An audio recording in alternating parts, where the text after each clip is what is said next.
I keep them in here in case I need to pick them. I like that. For the most part.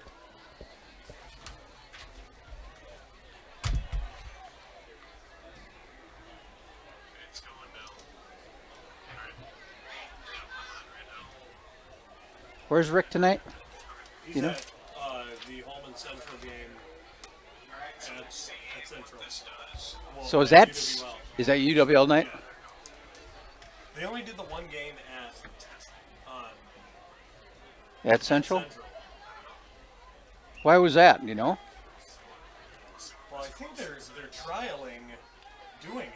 Oh, well, they don't have much of a seating capacity over there. Well, and that's what they would do is they would expand the seating to accommodate an actual real.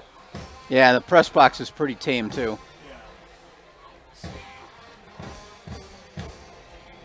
Yeah, we're good. There's no echo. Yeah, it sounded fine to me.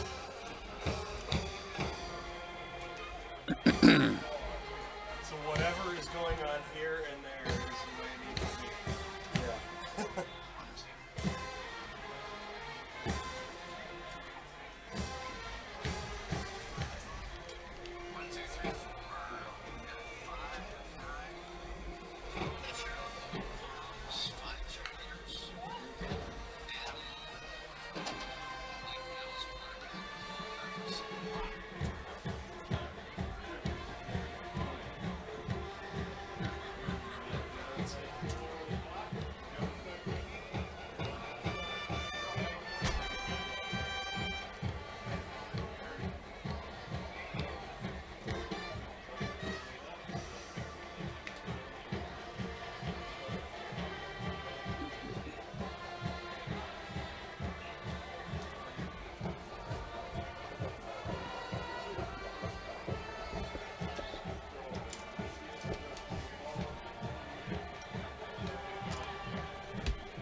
Yeah, I think tonight is band night.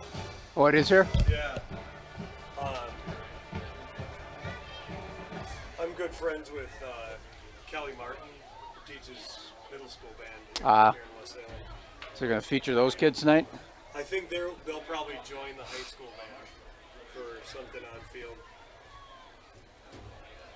Yeah, her husband Steve Martin, works with my wife at SSC Music. Oh, okay. They're good people. Good.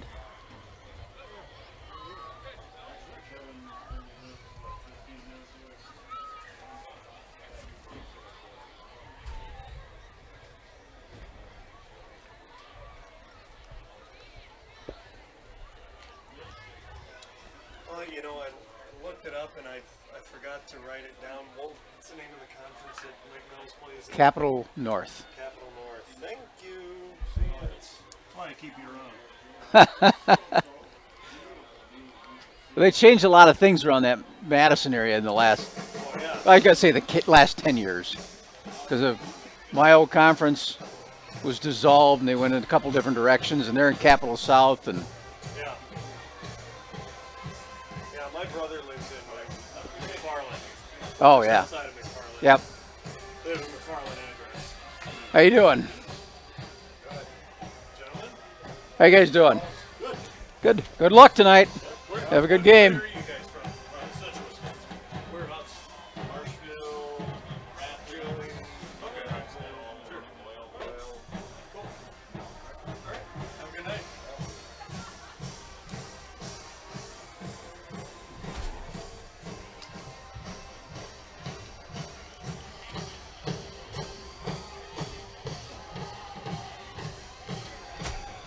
So I was talking to Charlie McConkey, CJ's dad. Oh, okay, yeah. His business is right next door to Luke's. Oh, okay. So, Which business is that? Web Finance Direct. Okay. Actually, he just sold the business and kind of semi-retired, but he's running a trailer. They changed stuff on us? No.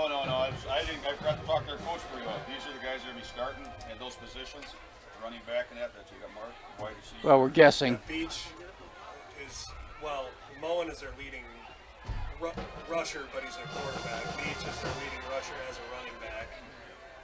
and then you got top receiver. Where's he? And 6. Buchel? Beetle. Beagle? Beagle. He's their top receiver. And then probably followed by Bender and Johnson. Yeah, they got some. Oops. All right, Matthew Johnson. Sorry. They got some brutal numbers. Uniforms. Yeah, that's going to be a little challenge tonight. It's gonna be, Yeah, you know, it's a good thing to do. It's kind of fun to do white on white. I guess they're GV guys. Yeah. Yeah, it's white on white. Sophomore and freshman. Yep. Yeah, here's beige on white. Good luck.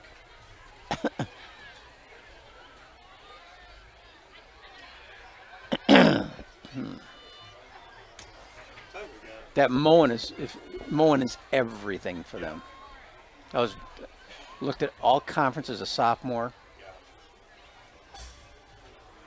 2020, I think it was at 2,400 yards passing, something like that. It was nuts. He's got the. He's a big kid. Quarterback build too. Yep. And then he's got that Beagle. Is that what you said? On the sideline, number 60 here. Dawson Friendland, their big lineman. Out. Oh. That hurts. Did McConkey say why?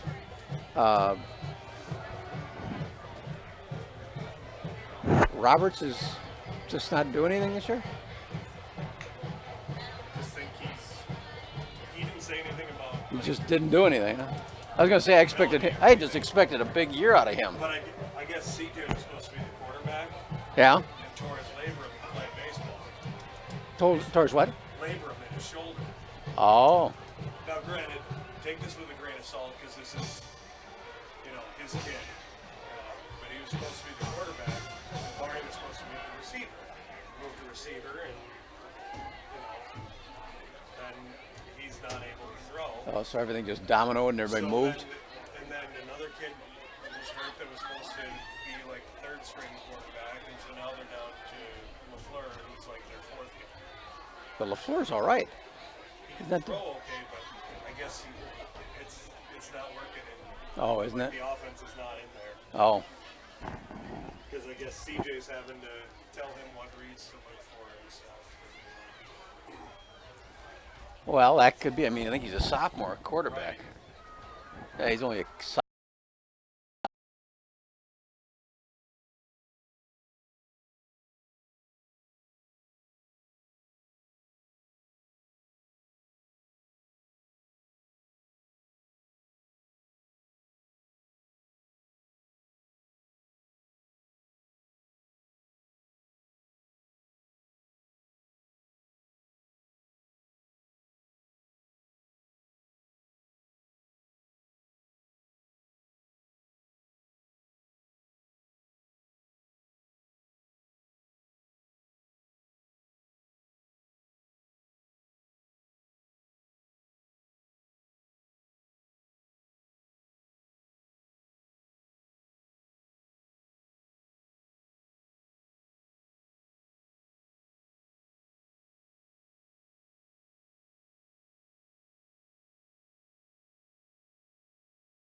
It's time for the KQEG TV High School Game of the Week. Now, the Lake Mills L-Cats and the West Salem Panthers.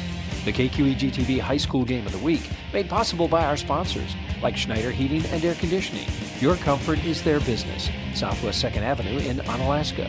Schumacher Kish Cremation and Funeral Services in La Crosse, La Crescent, and Onalaska. Boyer's Furniture, quality furniture at affordable prices on South Avenue, La Crosse. Citizen State Bank, a banking experience like no other, with locations in La Crosse and Onalaska. American Family Insurance and your agent in West Salem, Jim Quinn. The newly remodeled West Salem American Legion on Leonard Street in downtown West Salem. Union State Bank of West Salem, where customers and community come first. University of Wisconsin-La Crosse. Surround yourself with distinction. Surround yourself with UWL. Hunter's Last Chance Bar and Grill on Leonard Street in historic downtown West Salem. Allied Cooperative in Toma, West Salem, and Arcadia. Big Boar Barbecue. For the best barbecue, make it Big Boar Barbecue, Highway 16, West Salem. And West Salem Pharmacy, your Health Mart pharmacy, caring for you and about you on Highway 16, West Salem. Now let's go down to the field at KQEG's Carl Greenfield and Art Fay.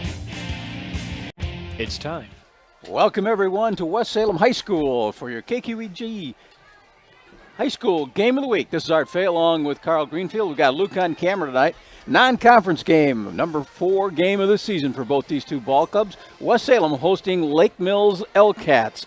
And coming to this game, Carl, we've got a team out of the Capital North Conference, which has been one of the favorites in that conference to win it this year, and they're coming off a pretty decent year, ending up second in that conference in 2018. And Lake Mills comes off of a squeaker of a win last week at home against our familiar foe, Onalaska. They are coming in. They're a tough ball club, and they've got a couple of kids here that we're going to be looking for. But really, when it goes to this team from Lake Mills, there's a kid named Adam Moen. And, Carl, Adam Moen goes, Lake Mills L-Cats go. Leading passer, leading rusher, 6'3", 185 pounds, over 600 yards, 7 touchdowns on the season, and 240 yards rushing, 4 touchdowns on the year.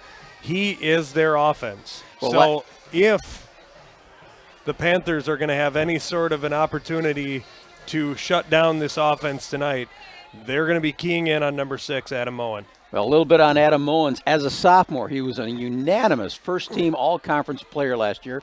He had almost 2,400 yards passing, 26 touchdowns, and he was also their leading rusher. He is Mr. Everything for them. And like I said, he's got that prototypical size, 6'3", 185. That's a big kid for a high school junior.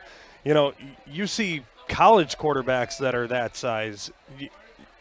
Deshaun Watson in the NFL is kind of only that size. So to be that big, that strong of an arm, his ability to run the football as well and hold up when he's running the ball. He's got 48 touches this year as a rusher, so it's not like he's just being their leading rusher and they never run the ball. I mean, 48 rushes in just 3 games, that's pretty regular. His leading receiver from last year coming back is Hunter Beekle. He was a first-team all-conference player with 42 catches for 684 yards. He had 7 touchdowns on the year. They've got an honorable mention defensive back named Charlie Cassidy and another wide receiver named Matt Johnson who made the second team. And they had a transfer kid. He came in from Rice Lake and he was getting some playing time, so we're looking for a running back. And that young man is Javante Beach, and he wears number 2, and he could be a factor tonight. Yeah, little scat back, 5'8", 165 pounds. But you mentioned Hunter Beekle. He's another big body kid, 6'1", 190, possession receiver, able to take defenders with him and gain those extra yards. Then we take a look at the West Salem Panthers. They're going to be under the direction of their quarterback, sophomore Noah LaFleur, who's had a decent start this year, 119 yards, 13 to 26, and he's got a touchdown. And it wasn't expected that LaFleur would be thrust into this role. They've had some shuffling around with the quarterback position. Justin Barney, their quarterback last year, has played some of that role this year, but he's now out at a wide receiver position. Justin Barney, very good athlete, kind of fits the mold of the of the traditional West Salem quarterback, where they're about 5'9" and 165 pounds, and they can run around everybody. You think of Ryan Byrne from a few years back, now kicking at UWL. But it's their ground game that they're going to be leaning on.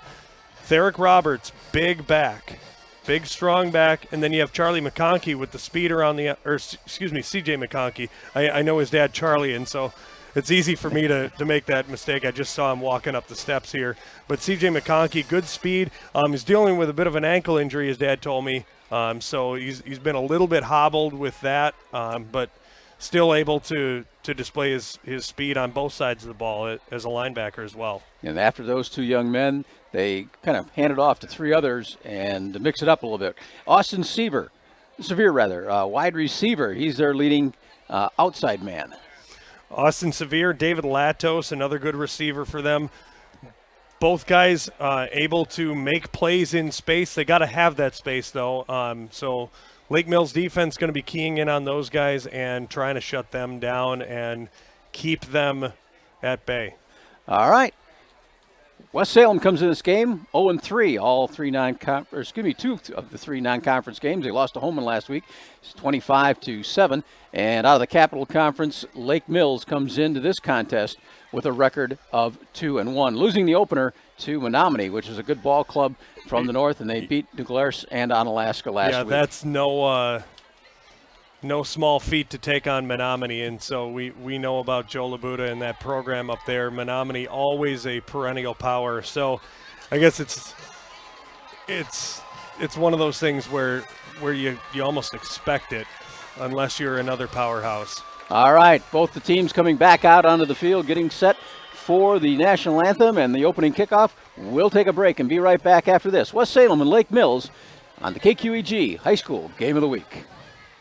No matter where you are, it's easy to find Schneider Heating and Air Conditioning. Schneider Heating, Lacrosse. Schneider Heating and Air Conditioning. Here you are. Right now, get over $1,700 in rebates and utility credits with your new Carrier Infinity Heating and Cooling System. Call or visit us online to ask more about our Gold Star maintenance program. Schneider Heating, West Salem. Schneider Heating around West Salem. Here you go. Turn to the experts, Carrier and Schneider Heating and Air Conditioning. There's no place like La Crosse, Wisconsin, with the river and the bluffs. Academic success, athletic success, all of our programs are doing really well right now. Coming out here and playing my first conference game, I had a bunch of goosebumps, I had chills, I was excited, I was nervous. I felt every emotion that, you can feel. College, when you think of what that experience is and the growth as a person and as a student and as an athlete, there's no place like UW La Crosse. Not every game's a winner, but if you want to turn that frown into a smile, stop by Hunter's Last Chance Bar and Grill in West Salem for delicious post-game food. Their homemade 16-inch unlimited topping pizza for just $12 will put a smile on everyone's face. Stop in on Taco Tuesday or Wednesday for $2 burgers. Open every day at 11 a.m. with great lunch specials. For 40 years, Hunter's has had a rich tradition of serving the families of West Salem with great food at reasonable prices. Hunter's Last Chance Bar and Grill, Leonard Street in downtown West.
All right, we're set for the opening kickoff.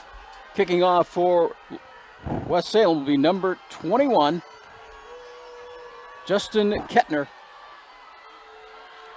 We've got Hunter Beekle deep to receive for Lake Mills, standing at about his own 10-yard line. Panthers tonight in the dark uniforms, Lake Mills in the white, and they just covered up at the 31-yard line, and that's where the L-Cats will start tonight. Well, with the way that ball came off the tee, that was probably a wise decision to just jump on it. Make sure you secure the football. There's nothing worse than fumbling the opening kickoff and giving it away. West Salem Panthers tonight in their dark uniforms with orange trim. White uniforms tonight for the visiting Lake Mills L-Cats out of the Capital Conference. With light beige numerals on their uniforms. We'll make it a little bit of a challenge there. Blue trim. All right, their all-conference center brings them up. Adam Moen out of the gun. And right away, we got a whistle and a flag. Officiating crew out of the central Wisconsin area, Marshfield Rapids. Got a false start on the offense. Well, if they can control Adam Moen tonight, that will be a big key. I'm sure that was what they looked at in practice today. Not only can he pass, he's also their leading rusher. He's a kid who will take off on you just about any given time.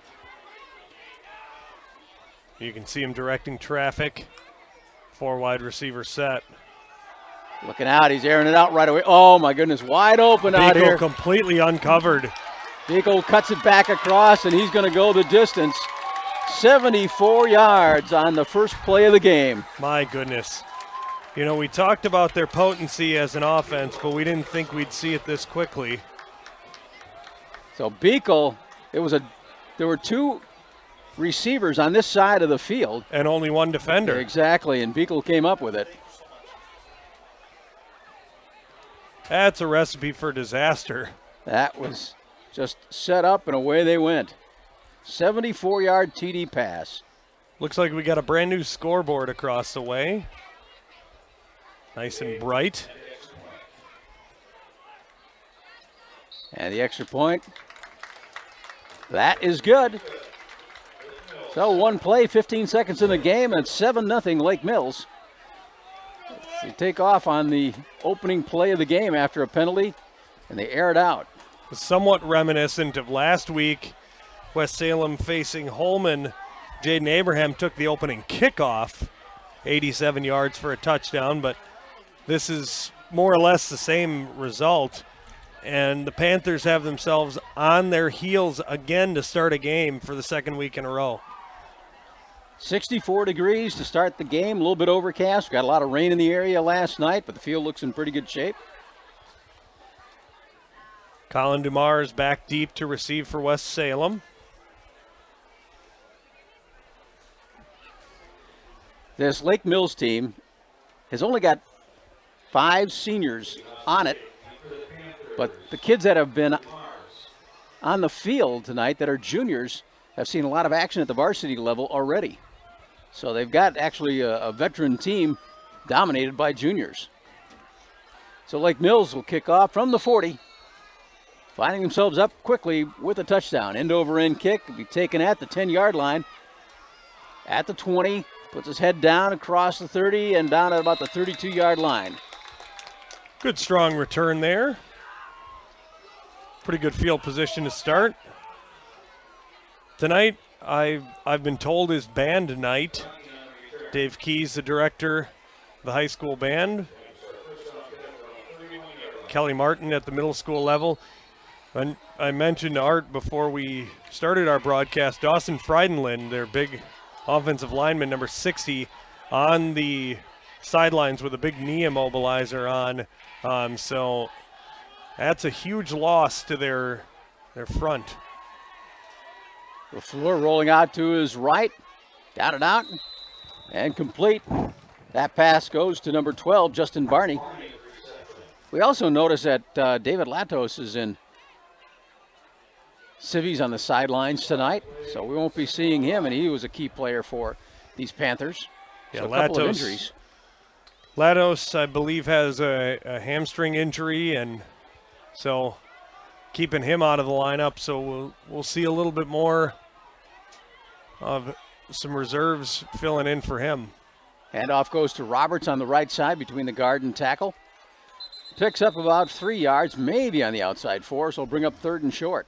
One of the bread and butter things of this West Salem offense is the strength of their offensive line. Now, without Dawson Frydenland, obviously you lose a little bit there, but they're really good between the guards, between the tackles.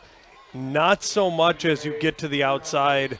Their offensive line a lot stronger, maybe not quite as quick. So their run game between the tackles is going to be one of their keys tonight. Head coach of West Salem is Justin Jen. Head coach for Lake Mills is Dan Furkovich.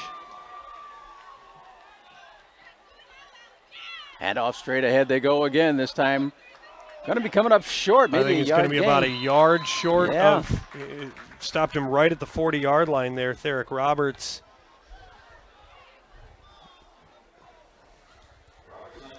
Interesting decision time for Justin Yane. 4th and about a half a yard. Boy, they're thinking about it. And I think they're going to go.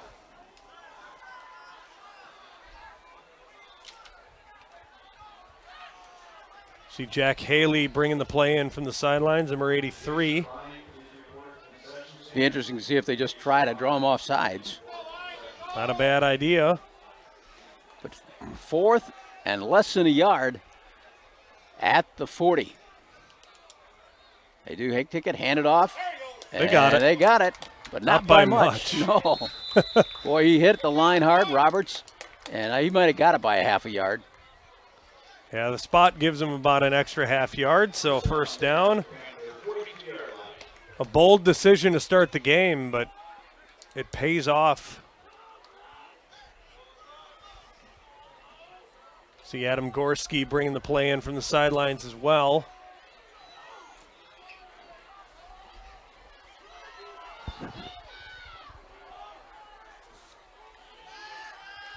Going on wide to the right. Got some running room, picks up 6-7 yards. That's DeMars with the run. His first carry, give him 6. He's one of those, as you call him, a scat back. Lake Mills coming out of that conference, got Lakeside Lutheran, who won the conference last year. Columbus, Poinette, Lodi, Watertown. Yeah, for those of you who don't know where Lake Mills is in Wisconsin, I actually had to look it up myself, but it's just east of the Madison area, right by Deerfield, Cambridge, that area. Small community of about 600 people, or 6,000 people, excuse me. Noah LaFleur hung on to that. And actually, Lake Mills and Lakeside Lutheran literally across the street from each other down there. One public, one private. Exactly. So no gain on the play. 3rd down and 4. I find that's a very common thing. You end up having public and private schools right next to each other. I mean, you think of even in Onalaska, Luther High School is just down Wilson Street from the public school, where I taught up in Chippewa Falls at McDonald High School, right across the street from Chi High. LaFleur straight back, looking over the middle. He's going to air it out. And that'll fall incomplete, bring up a 4th down. And this time, Panthers showing that they're going to punt this one away. Looking for Colin DeMars on the post pattern down the middle, just a little bit overthrown. We might see that play come back, Carl, because DeMars, he had a little bit of a room there. He was a more accurate throw, and he's open. Roberts, the punter. If they are able to draw him off sides, as someone suggested in the crowd, it would be a 1st down, but Roberts is going to get it away. So we have a knuckleballer going down at about the 18-yard line on the far side of the field and knocked out of bounds somewhere around the 31-yard line. So 1st and 10, 7-0 in the first quarter here. Lake Mills leading the West Salem Panthers if you're just joining us. First play of the game, a 74-yard strike from Adam Moen for the quarterback position to Hunter Beekle. Just broken coverage. It was. And a fumble. And West Salem's on it. There's a big break for the Panthers. It was. Somebody just reached in there and stripped that one out. I'm not exactly sure, but they're giving a few congratulations to number 56, Nathan Gribble, and it might have been Gribble who stripped that one out of there. Gribble, a key contributor on defense there. Big man, 6'5", 270, a junior. It's the ball, great position for the Panthers here at the 26-yard line. And Noah LaFleur comes in, tell his team what he wants to do here on the first down play.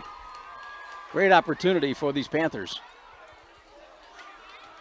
Two wide receivers to the left, one to the right. And he's got Roberts in the backfield. Give it off to Roberts, and he's hit hard. Oh, my. Loss. Wow. Looked like almost somebody missed a block there. See number 27, Grant Horkin, in on that play, the outside linebacker. As I mentioned, these uniform numbers are difficult to read. A little bit. Loss in the play of a yard, so 2nd and 11.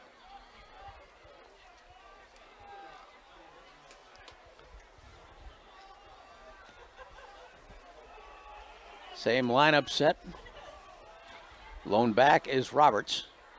This time, LaFleur looking to his left and incomplete, and they're going to throw a flag on that one. The receiver was completely run over by the defensive back and drew the pass interference flag. Charlie Cassidy, I think, got the call on against him. He's their honorable mention returning defensive back.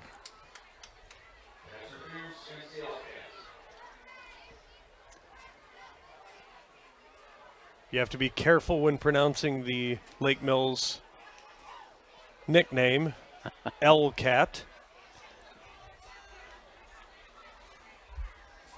They're going to mark this one off, and it should be another first down. So a couple of calls going the Panthers' way. And that'll go down to about the 15-yard line.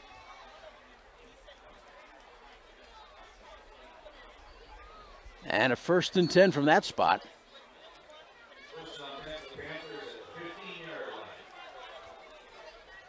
Justin Barney goes to the right in a slot position. Split on the left. Stack a little bit more. Roberts on the right side, and he's pulled back, but not before he gets a couple of yards.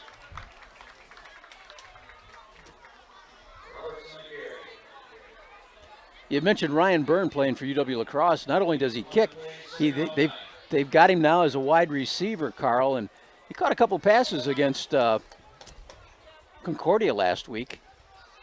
So Ryan Byrne is just an excellent overall athlete, probably one of the better athletes that came out of West Salem in the last few years.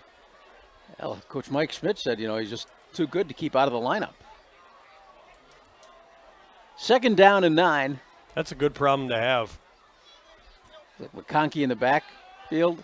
Little screen pass to the left. Quick little hitter. And it picks up a few yards on the left side. That was Jack Haley making the catch. Jack Haley, one of the young kids, a sophomore. Not to be confused with the actor that played the Tin Man in The Wizard of Oz. Spelled differently. A little bit younger. 3rd down along 6. Haley comes back in with the play from the sidelines. Head coach Justin Jen.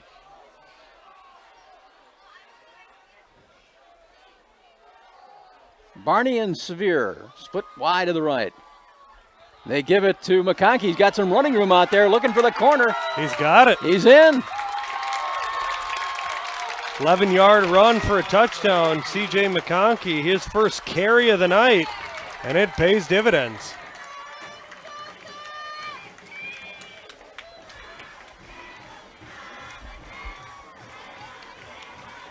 Just like that, Panthers got an answer. 5:19 left in the first quarter. Just a race to the corner of the end zone, and McConkey be able to dive in there. The extra point attempt, if I got that right, that's Joseph Daly, yep. number 3. And sneaks across the goalpost, so we got a 7-7 game. Well, that was ugly yet effective on the PAT, but we'll take it. That was all set up by a strip by the defense for West Salem, recovering at about the 25-yard line and driving it in. So a 7-7 score with 5:19 left in this first quarter. I can tell you a little bit about one of our sponsors tonight. We'll take a break and you can see about them. All right, 5:19, we'll take a break and be right back after this on the KQEG High School Game of the Week.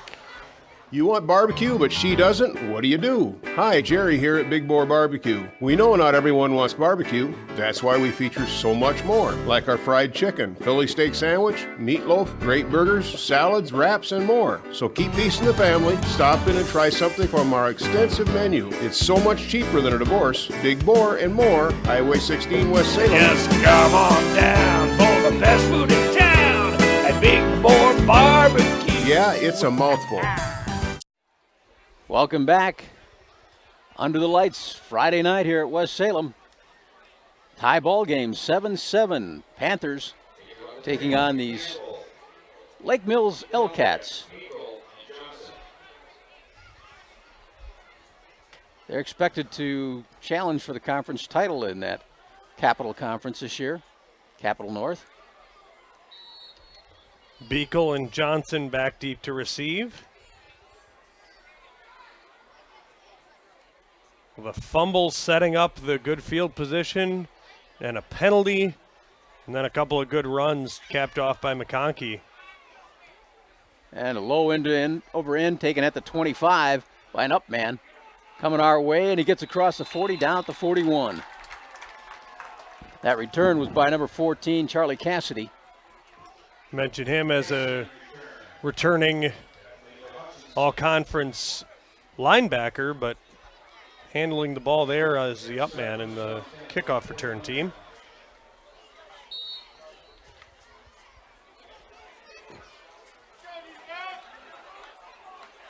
I'm sure at the break, the defense was talked to about watching out for these passes because that's where the strength of Moen is.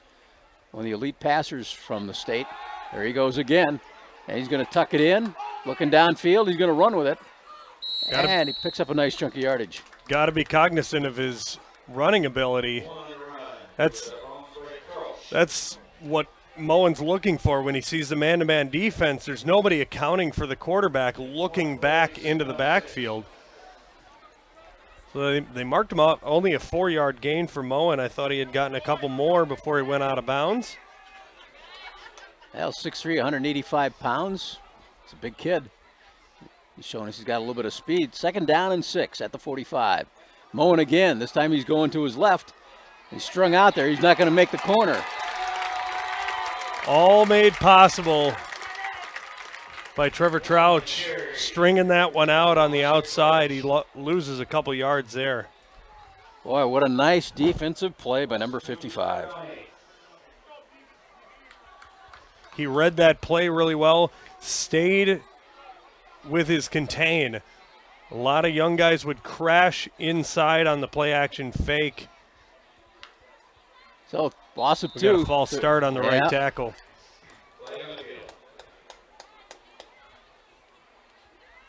Had wide receivers 3 to the right on that particular set. Second false start of the evening against Lake Mills. Lake Mills won their last game we mentioned over Onalaska at Lake Mills. Onalaska missing a field goal late in the game that would have given them a 2-point lead. Well, we saw West Salem play against, I believe it was Menominee, is that right? Against Holman last week. Holman. They did a nice job. Sack again on the defensive side of things. And again, that's Brandon Lund. We saw against Holman the strength of this West Salem team. I mean, even though they lost the contest, their West Salem defense looked pretty good that night. And here it shows it again with a 4th down. Now and long. And Lake Mills will have to punt away. Good defensive showing so far from West Salem. Save that touchdown pass they allowed to just start the game, but we got the fumble recovery, and now knocking them back, forcing a 3-and-out. And, flag on the play. That's going to be roughing the punter when we take a look at this. And the Lake Mills punter is down. But Panthers were coming hard trying to block that one. 3 Panthers came in there, and I think they may have gotten a piece of it or a piece of him. One way or another, not good to see him down like that.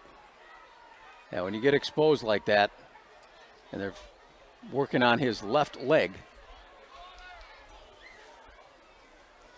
So as the trainers come out, check out on the punter, we'll be talking a little bit about Schumacher Kish Funeral Homes, one of our sponsors tonight that has been serving the La Crosse area for over 50 years. They've got traditional service or prearranged funeral plans. It's comforting to know they'll be there when you need them. Schumacher Kish, with locations in Onalaska, La Crescent, and La Crosse. I think we got Mason LeVake, who's down on the field right now. And the trainer's checking out his left leg. Thought at first he was going to get up and go, but he decided to stay down. Rick Wilson is bringing you a game, our second game tonight. And that is at Central High School. At UW La Crosse. Correct. Holman and Central. It's an interesting matchup. 2 totally different styles of play.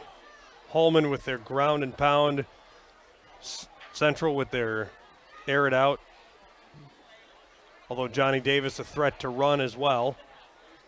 Well, they were talking to Holman about that game, and they just said, we got to look out for that athleticism that Davis brings to the field, because both he can throw and run. And they got a high-powered offense. But their defense has struggled this year. A little bit. Allowed a 60 spot a couple weeks ago. Yeah, so tomorrow I've got the Eagles, UW La Crosse Eagles, hosting Illinois Wesleyan. It's band day at UWL as well. Illinois Wesleyan, my uncle's alma mater. It is? Yep. Did he tell you Jack Sikma from the NBA came from there? Oh, he sure did. Jack Sikma is going to be inducted into the Naismith Hall of Fame. Yes. In Yes, he 2020. is. Yes, he is.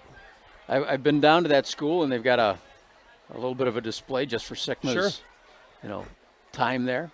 But coming out of a D3 school, and he was drafted in the first round. Yeah. 6'11". Played for the Bucks and Sonics.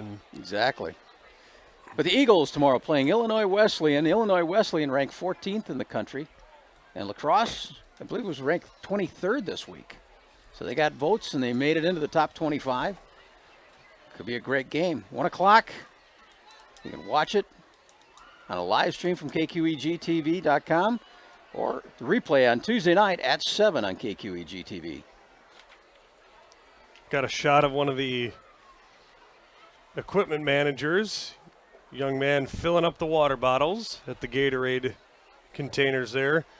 I've always loved the sideline display that they have as punters being helped off the field.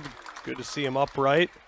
But the sideline display that they have that have all the players' names on the little boards and then the illuminated Panther Paw logo. I've always liked that. Well, they're helping out LeVake as he leaves the field, and there was a flag on the play, and it's going to be apparently a roughing the kicker call, and that should give the football back to Lake Mills with a new first down. As we were praising the West Salem defense for getting the quick 3-and-out, they shoot themselves in the foot on the special teams. And the penalty does move the football all the way out to the Lake Mills 46-yard line with a new set of downs. So Adam Moen out of the gun. Got wide receivers going both directions. Over the middle again, he's open. Oh my gosh, he got away again at the 10, trying to get in, and he makes it into the end zone. This one from 54 yards out. Are you catching that number, Carl? Of course not. Let's see who we got here if we can get that number. Looks like number 24. I'm gonna go ask somebody. I'm not even kidding. Can't tell if that's 24 or 28. So it's number 24. So that went to Matthew Johnson, the second team all-conference player, and they're going for a 2-point conversion now. Moen looking a little down and out on the left, and we got a flag. It's good, but there's a flag on the play, so we'll see what that does. Well, apologies for the big crash, but that was 24, Matthew Johnson with the touchdown pass reception. So they got legal procedure against Lake Mills, and we'll do this over on the extra point attempt. So the big plays are making it for Lake Mills tonight, and that was a little flooding the middle of the field. And Moen did a great job of getting the football only where his player could get to it. And Mason LeVake being the kicker and the punter, kind of forcing Lake Mills' hand to go for 2 now. This high-powered offense for Lake Mills scoring again from long range. Here we go, same lineup. Wide receivers, 2 right, 2 left. Throwing it out in the corner of the end zone, and it's out of the end zone. So the extra point attempt is no good. That'll make it 13-7. We still got 3:21 left in this first quarter of play. But Matthew Johnson, a second-team all-conference player from last year, and with a quarterback like Adam Moen, he makes wide receivers all-conference players pretty quick. Well, he certainly does. And it goes the other way, too. Guys like Matthew Johnson and Hunter Beekle making plays, especially after the catch. Both of these touchdown passes have had at least 20 yards after the catch. And some blocks downfield and making guys miss allowed these guys to hit the end zone. 2 passes, 2 catches, 2 scores.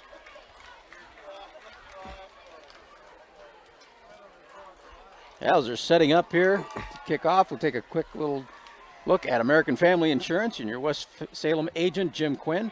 You can see Jim for protecting what you've achieved. You can also dream fearlessly. He's your star-certified American Family Insurance agent at 123 East Hamilton in West Salem. American Family Insurance, insured carefully and dream fearlessly. Jim Quinn, your agent in West Salem. So here we go with the kickoff after the long-range hit by these L-Cats. And this one's going to be a bouncer that's going to be picked up at about the 26-yard line. And when the up-backs back up to about the 40, so 14-yard return. And that was Roberts. Yep. So Roberts giving his team some good field position on the return. He's no stranger to carrying the football. Art Fay along with Carl Greenfield. We got Luke on camera tonight, coming to you from the West Salem High School field. And this complex out here has just gotten better and better year after year. The baseball field. Had a new middle school. Damian Miller Field for the baseball field. Looks great. There's LaFleur, little slant pattern. And intercepted. Holy cow. Wow. I thought Barney was going to have it, come down with it, and he just took it away. Charlie Bender at 6'1", just took it away. He just grabbed that away from Barney. Well, and Bender is a receiver on the offensive side of the ball, so you can see his receiving skills on display there. But my goodness. Boy, I think that just that a little extra 3 inches in height difference between the two players played into that one. So a turnover by the Panthers gives a 1st and 10 at the 44 for Lake Mills. Moen straight ahead, wraps it up and gets down inside the 40. You can see the strength of Adam Moen, able to force his way through some tacklers and get himself an extra couple of yards. See how he wrapped up that football, making sure he wasn't going to lose it? C.J. McConkey making the tackle. 4-yard pickup, second down.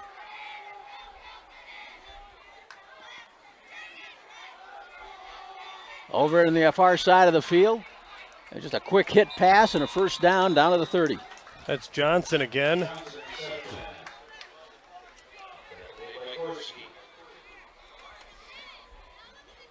I tell you, I haven't seen a lot of high school football yet this year, but of the games I've seen, Adam Moen is the best quarterback I think we've seen so far. Yeah, Art, you and I have worked 3 games this year so far. We had week 2 off, but every single one of them, at least thrower of the football, traditional quarterback. Exactly. First down at the 30. Here again, Moen over the middle. In and out of the hands. Over the middle. And that was intended for Beekle. First incompletion of the night for Adam Moen, 3 out of 4. 3 out of the 4, and he's got about 120 yards. Let's see, 138. Wow. And 2 touchdowns.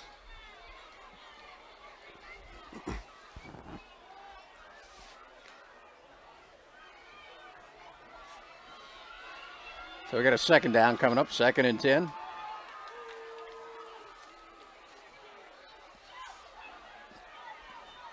Flooding the right side with 3 receivers this time. They're going to hand it off. And maybe a yard pickup on the play. Looked like that was Cassidy on the carry. Might have lost a yard or 2. The best game for Moen last year was against Poinette. They scored 48 points. He had 392 yards and an incredible 7 touchdowns in that game. That would have been tying the NFL record. Unbelievable. 3rd down and 10. Quick hitter on the right side. Couple of blockers. Good screen pass. Yep. And we got a flag flying in. So Johnson with a catch and a flag at the end of the play. This one's going to come back. Looks like holding on one of the receivers.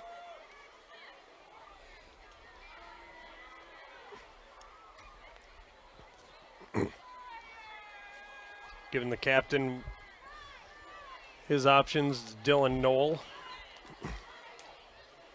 Yeah, you always check with your coaches, but the that's only a pretty call you have. Yeah. That's a pretty cut and dried decision right there. Yeah, 3rd and about 15, otherwise 4th and about 4. So back to the 36-yard line. Got to get down to the 20 for a first down.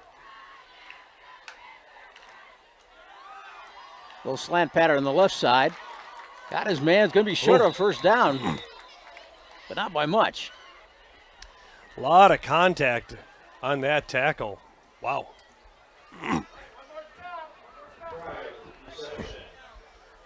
Hunter Fry with a catch.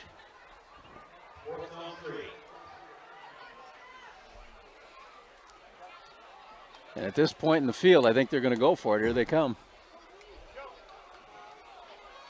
Closing in the final seconds of this first quarter. 4th down and 3. Got to remember now, Lake Mills without a kicker, any of these 4th down decisions in this point of the field are going to be go for it. Quick little curl pattern out on the down and out on the left, and it's a first down as it was completed on the far side of the field. That's Johnson again, his 3rd catch of the game. It becomes a 1st and 10 at about the 13-yard line.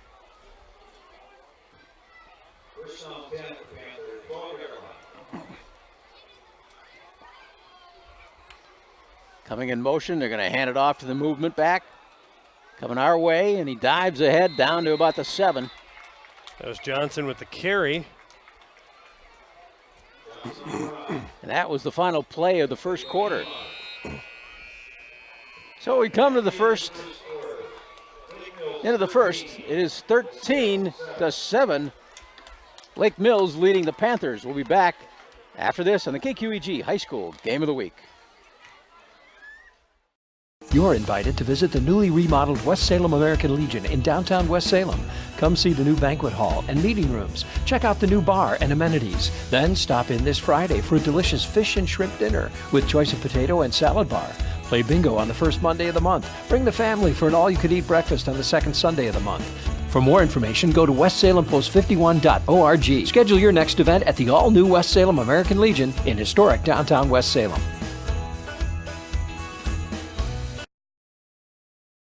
Not every game's a winner, but if you want to turn that frown into a smile, stop by Hunter's Last Chance Bar and Grill in West Salem for delicious post-game food. Their homemade 16-inch unlimited topping pizza for just $12 will put a smile on everyone's face. Stop in on Taco Tuesday or Wednesday for $2 burgers. Open every day at 11 a.m. with great lunch specials. For 40 years, Hunter's has had a rich tradition of serving the families of West Salem with great food at reasonable prices. Hunter's Last Chance Bar and Grill, Leonard Street and downtown West. Not every game. I often hear from people that a bank is just a bank. Well, I encourage you to talk to our customers, our employees, or check in reviews to find out why you can't live without Citizen State Bank. I also encourage you to stop in one of our offices, since the difference will be felt within seconds, and is why we are known to have one of the best cultures in the industry. So what are you waiting for? Why don't you stop in and check out what all the buzz is about? I guarantee you won't be disappointed. Moen sneaking up in the pocket. He's rushed. He's going to be dropped for a loss. A big loss on the play. Defense came out for Panthers on that second down play. Loss of 4. Trevor Trouch making the play. Yeah, it's 2-down territory for these L-Cats. At the, let's see, that is at the 11-yard line now. They can get a first down. Gave him a loss of 2 on that one. Got 3 wide receivers to the left, 2 to the right. And they're going to throw to the corner, and he's open. And he's able to bring it in. Touchdown pass to the deep corner. That goes to number 24, Matt Johnson. It's his second touchdown catch of the game. Third touchdown pass thrown by Adam Moen tonight. And they'll go for 2. As we said, their kicker got hurt here, and that's Mason LeVake. That's a real shame because Mason LeVake showed on his first PAT how strong of a leg he's got. Hopefully he's not out real long. Going for the other corner for the extra point, and it's out of the outstretched arms of the receiver, so it's incomplete. Makes it 19-7. And Lake Mills on the arm of Adam Moen, taking a 2-touchdown lead.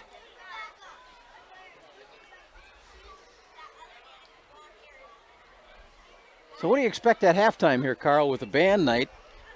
Got kids coming out from lower grades? Well, the middle school band should be joining the high school band. They'll probably join them for at least 1 or 2 numbers. And the high school band may do their full show, or at least some portion of their full show in addition to that. But it's always a neat experience for the younger kids to get a chance to play with more experienced band members. As I mentioned, Dave Keys, the high school director, Kelly Martin at the middle school level. Wonderful music program here in West Salem. Well, as Lake Mills gets set to kick this one off, looking down the stands are fairly full tonight. And these stands they're a long set of stands. They run from about the 20-yard line to the 20-yard line on this side of the field. Well, as you can see across the way, there are no bleachers there, so all of the fans, even the visitors, are on the same side. A lot of stadiums have a small set of bleachers on the opposite side for the visitors, but not the case here in West Salem. All right, here comes the kickoff, and it's a ground ball. It's going to be popped over the up man. Oh, it goes all the way down to the 6 or 7 yard line, and the Panthers are going to be pinned way back inside the 10. My goodness, Colin DeMars just ran for his life after fielding that one. Well, it took one of those funny football hops right over the up man, and he was feeling like a shortstop, and it popped right over his head. Well, it's one of those hops that you're looking for on an onside kick situation where you want that second pop hop to happen, but this happened 45 yards down the field. So to spot that ball is going to end up at the 11-yard line.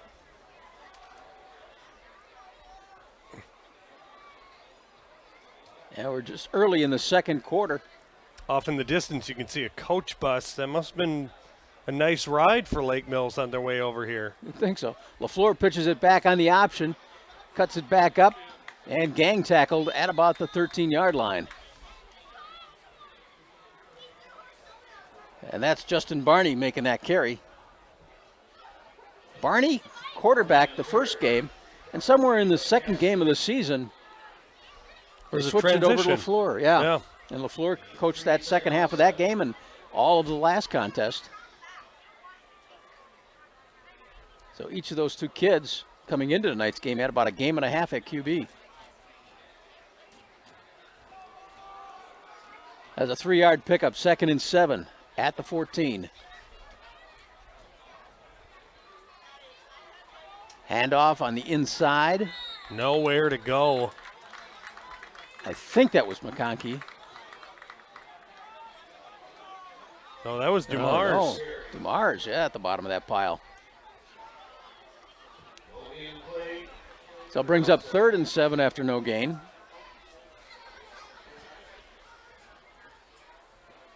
Yeah, you mentioned C.J. McConkey.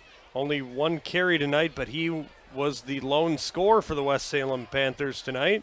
11-yard touchdown run. As the Panthers come up, they've got one wide receiver to the right, 2 they work to the left. LaFleur looking left, and a little hook pattern over on the far side of the field. And running it up, it's going to be close to a first down. We'll see where they mark this. Went out of bounds short of it, so that'll bring up 4th. Going to be about a yard and a half short. That was Justin Barney on the catch. His second catch of the game. Panthers showing punt now as they bring in the new unit.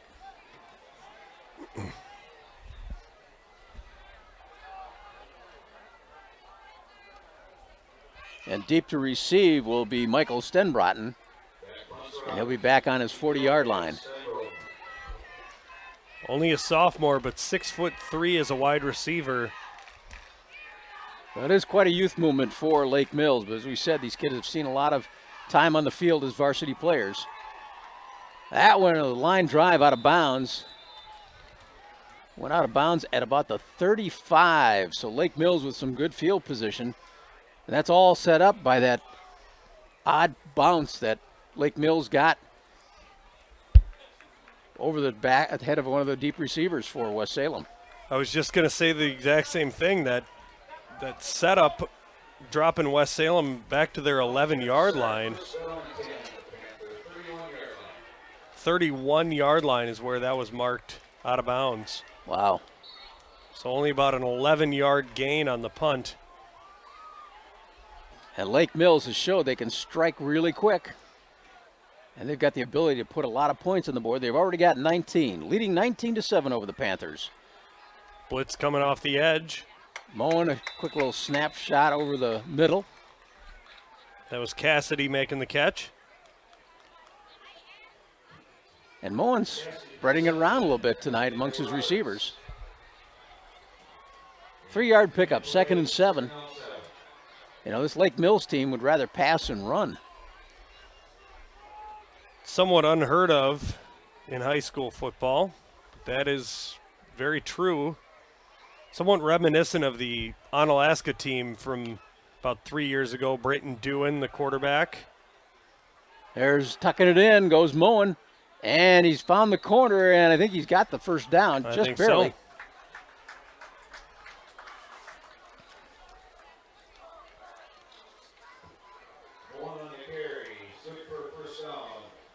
Head coach for Lake Mills is Dan Furkovich. This is his 7th year. He's got a record of 35 and 27. Ball at the 19-yard line. And they load it up 3 to the left this time. And they're going to hand it off and caught in the backfield. Trevor Trouch making another play. That's Cassidy with the carry. Trevor Trouch having himself a big game tonight, defensively. Got a sack or two. Some tackles for losses. He's a big kid, 6'4", 250, very athletic, very quick. Big loss in the play. The type of player that you could see playing on Saturdays. 2nd down and 14 after that loss on the carry.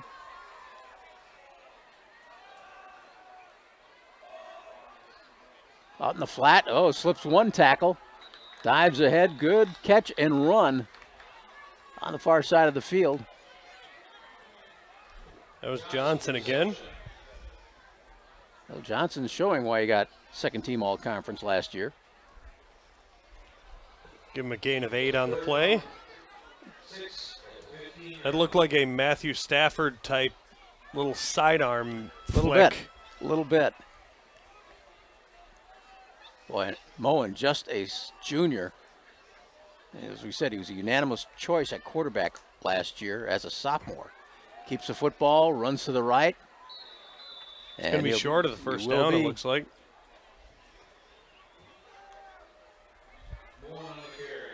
Fourth down and 3, and they're going to go for it.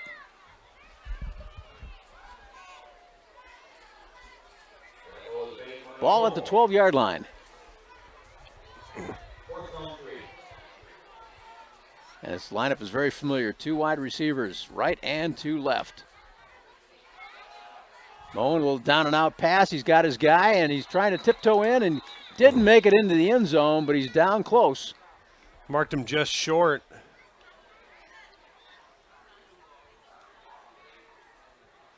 That was Matthew Johnson again, I believe. No, that was Beekle, excuse me. So 1st and goal at the 2-yard line. Running-wise, Moen likes to carry it himself. This time they loaded up on the left side with 3 receivers. Look for a quarterback draw.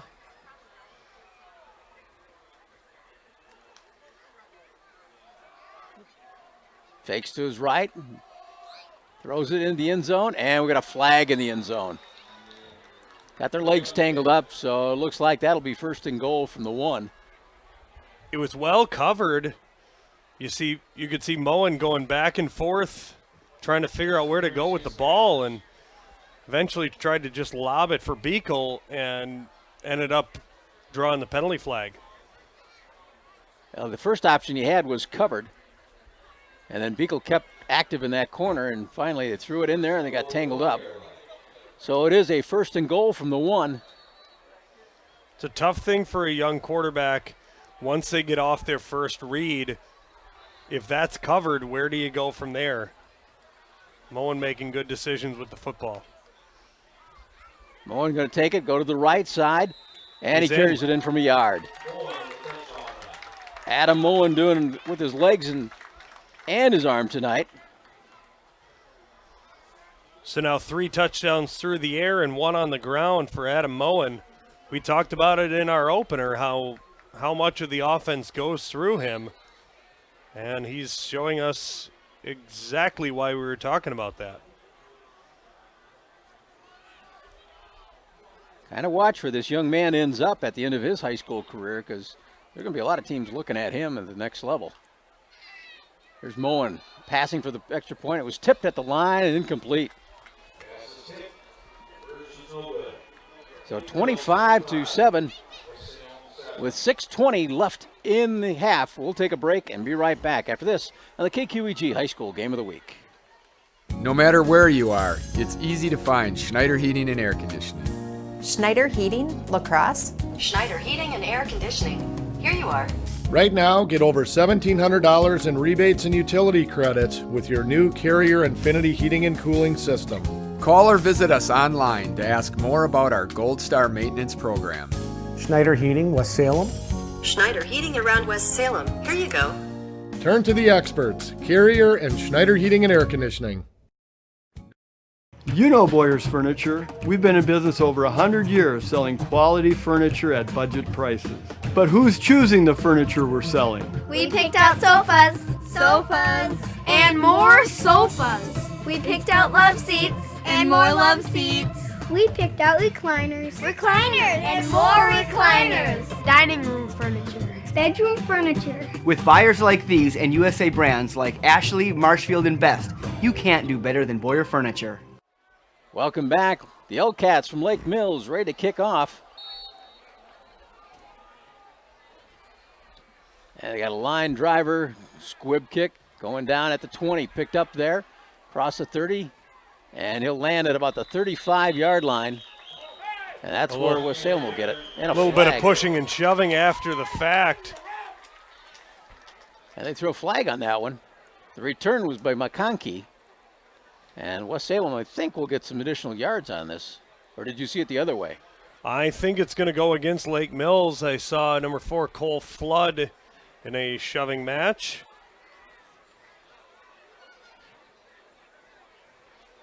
Justin Yang trying to get an explanation.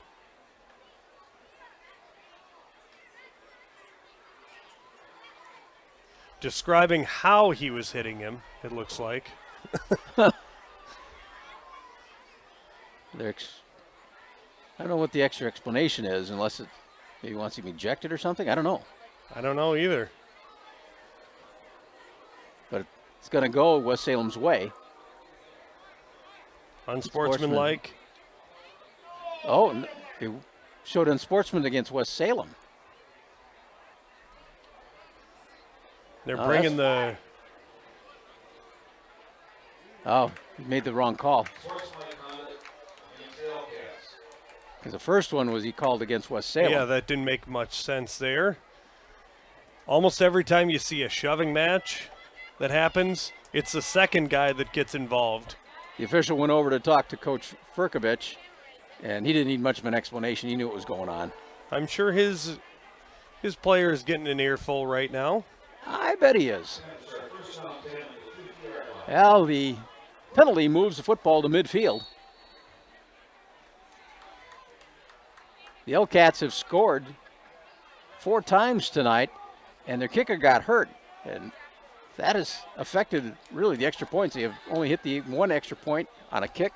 Down and out, and a little pass pattern here, keeping inbounds. Nice catch there by Austin Severe. Tackled by Matthew Johnson. 15-yard gain on that one. But the L-Cats have tried 3 extra points via the 2-point version and haven't connected on any of them. But that's a 15-yard pickup down to the 35.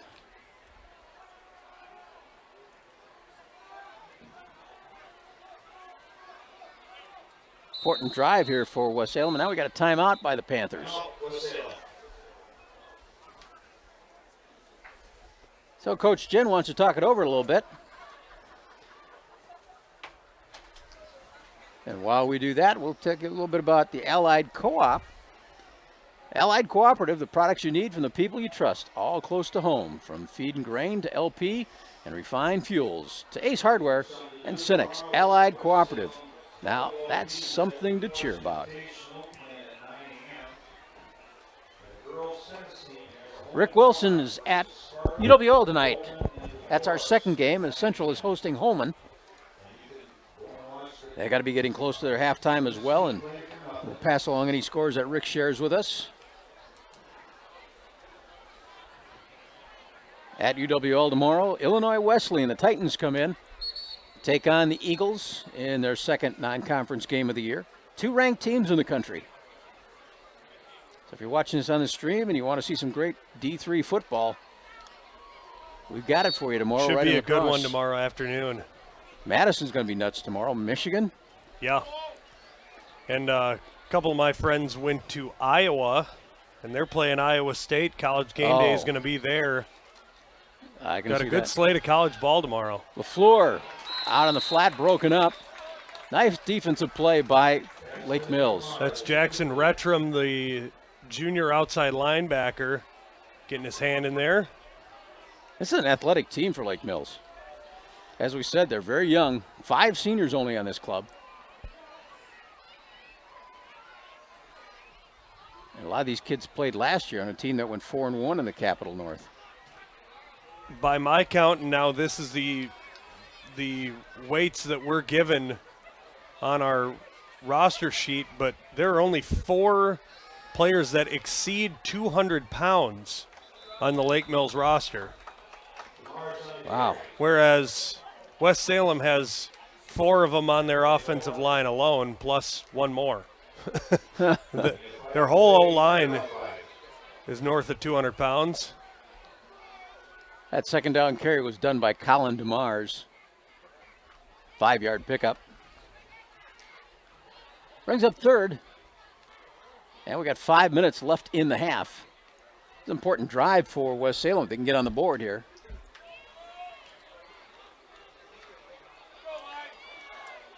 Trailing 25-7. West Salem in the dark uniforms. It's a non-conference game between these two clubs. LaFleur looking at a little slant pattern. A lot of contact. You got to throw the flag there. I don't see. Oh. There it is. Whoa.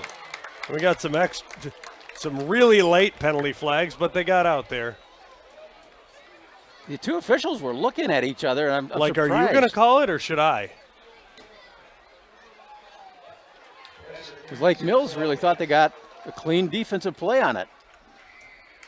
The defender got there before the ball did, turned the hips of the receiver. Terry Erickson would have called that a garden variety call. I think they're calling it against Matthew Johnson from his defensive back position. And he went over and asked the officials for a little more explanation of what he did wrong. Like, what did I do? Exactly. So it's going to be a first down. And the ball will move all the way down to the 15-yard line.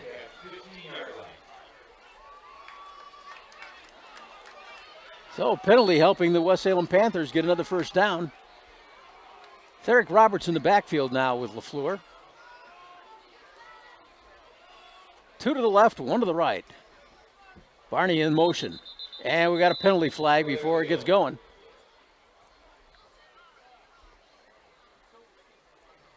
Penalty's going to go against the Panthers. Lined up offside. Usually that's pretty easy to rectify before you snap the ball. Yeah, I have to get a penalty going their way. They got one against them. Back to the 20-yard line.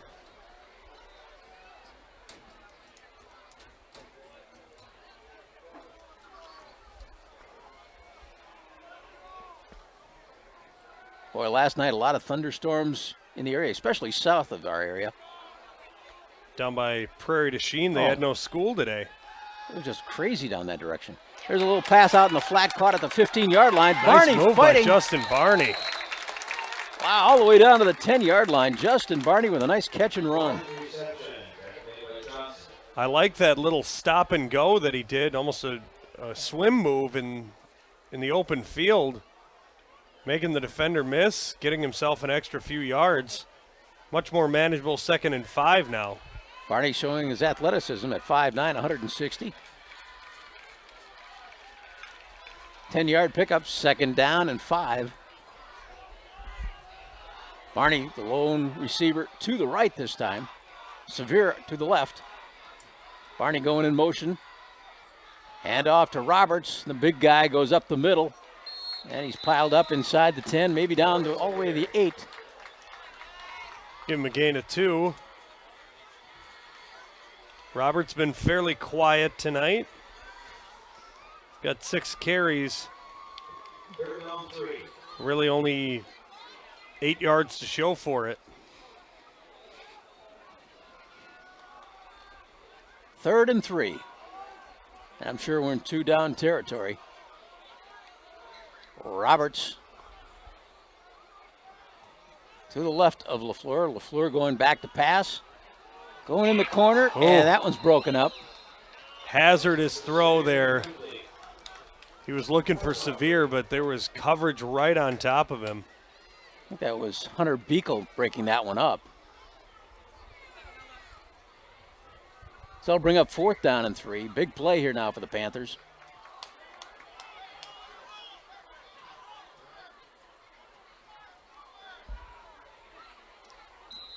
And we're going to have a timeout on the field as the Panthers want to talk this one over. Not a bad idea there. Justin Yane down to 1 timeout in the half. If you'd like a copy of tonight's game, you can go to our website. That's kqegtv.com and navigate through there and get yourself a copy of tonight's contest. If you'd like to see highlights of the game tonight, you can join Terry Erickson.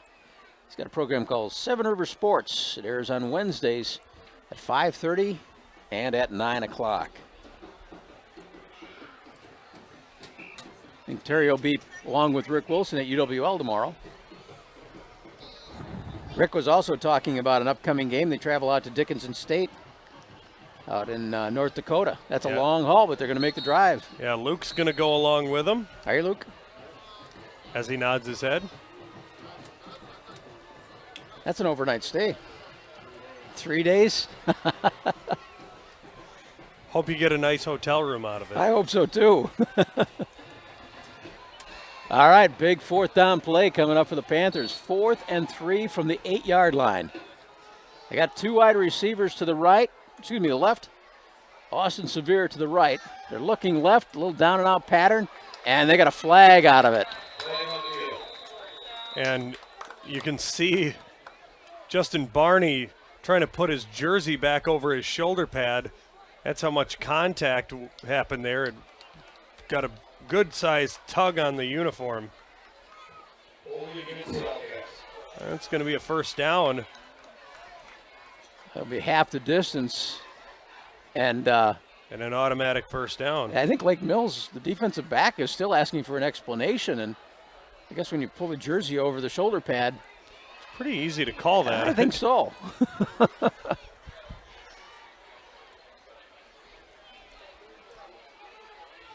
So 4th down and 3 now becomes 1st and goal. And we'll double check it, but I think the spot will be at about the 4-yard line. Should be half the distance. Actually, they're putting him down. Wow, down to the 3. At the 3.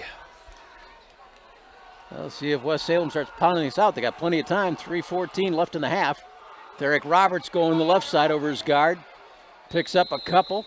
Extremely close, but I think he's going to be about a half-yard short. Well, here's where you were talking about, Carl, the size of West Salem against Lake Mills. Just go across and follow your big lineman. Hand off, same spot. And Roberts. He's got to be in. Oh, boy. He's just short. That's less than a football length. I wouldn't be a bit surprised to see that same play coming at us. See, and this is one of the drawbacks to not really having the I formation or a strong I formation in your playbook. To be able to have that lead fullback add to the power of the offensive line. Yes, Derek Roberts gets a good head of steam, but out of the shotgun, it's a different style of running. You like going behind dribble. He's got it. He's got it now. Pounded it out the same play 3 times on the left side, and Derek Roberts goes in from a yard. Got to figure he's going to be able to get in at some point. He only had about 2 feet to go. It's one of the offensive line's favorite things to do is to say, I'm bigger than you, I'm stronger than you, and I'm just going to push you backwards and let my guy run behind me. And they did do that. Offensive linemen don't like pass protection. They love to block for running. So Daly to kick the extra point attempt. Barney the holder, and that one is no good, goes off to the right. It was just high enough.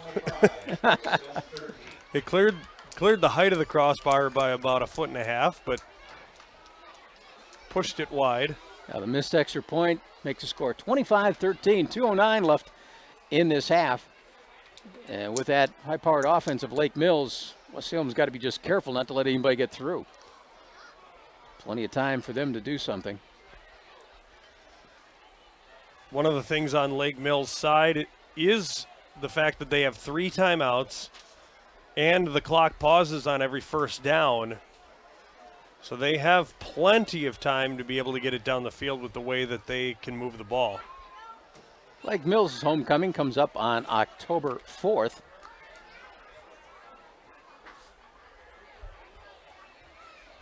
This season, as we said at the top of the game, Menominee beat Lake Mills 34-10. And then they open up their offense against Glarus Monticello with a 55-21 win. And they snuck by Alaska last week by a score of 24-23. Used to go through New Glarus and Monticello on my way to my grandma's house. Down in Monroe or something? Down in Freeport. Illinois. Went through Monroe as well. The return taken there and brought back by Matthew Johnson. About at the 27-yard line.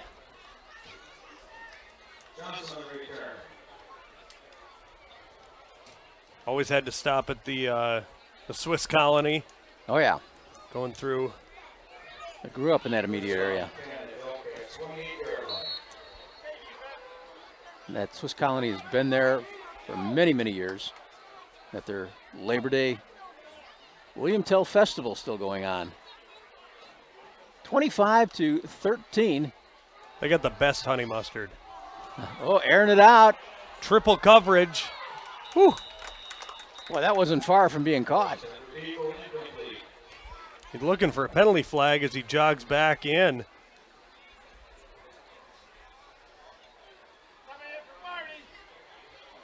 So I'll bring up a 2nd down and 10. Justin Barney coming up limping after that play. Oh, that's not good.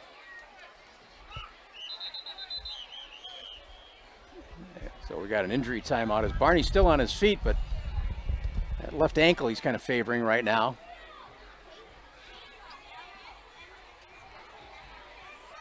He's a key component for these Panthers. We talked about Latos being out tonight already. And he was one of the favorite receivers for LaFleur. So the medical team goes out to check him at the 40-yard line. He didn't move too far from where that pass came down. Started to try and make his way off and then went down after that.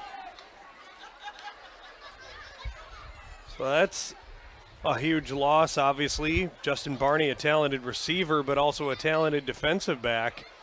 Good athlete. Hate to see guys go down like that. We mentioned they're already down David Latos in the receiving corps.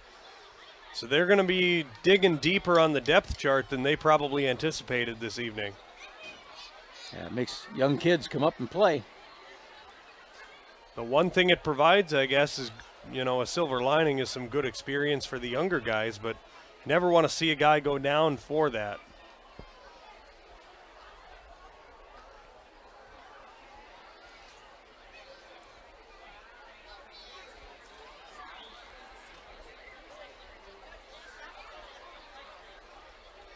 Wind's blowing a little bit out of the west tonight. Kickoff time, it was 64 degrees. Nice, pleasant night here. So halfway through the season, we've been fortunate with great weather for football games.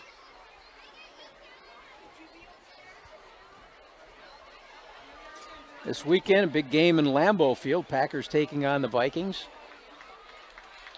It'll be a noon kickoff. That'll be interesting. I know a lot of people going over to that game. I know a handful of people going there as well, and always a good rivalry. Packers squeaking out one of the uglier games of the year, week 1, beating my Bears. But so 2 division games to start the year for Green Bay. That's always tough. Yeah.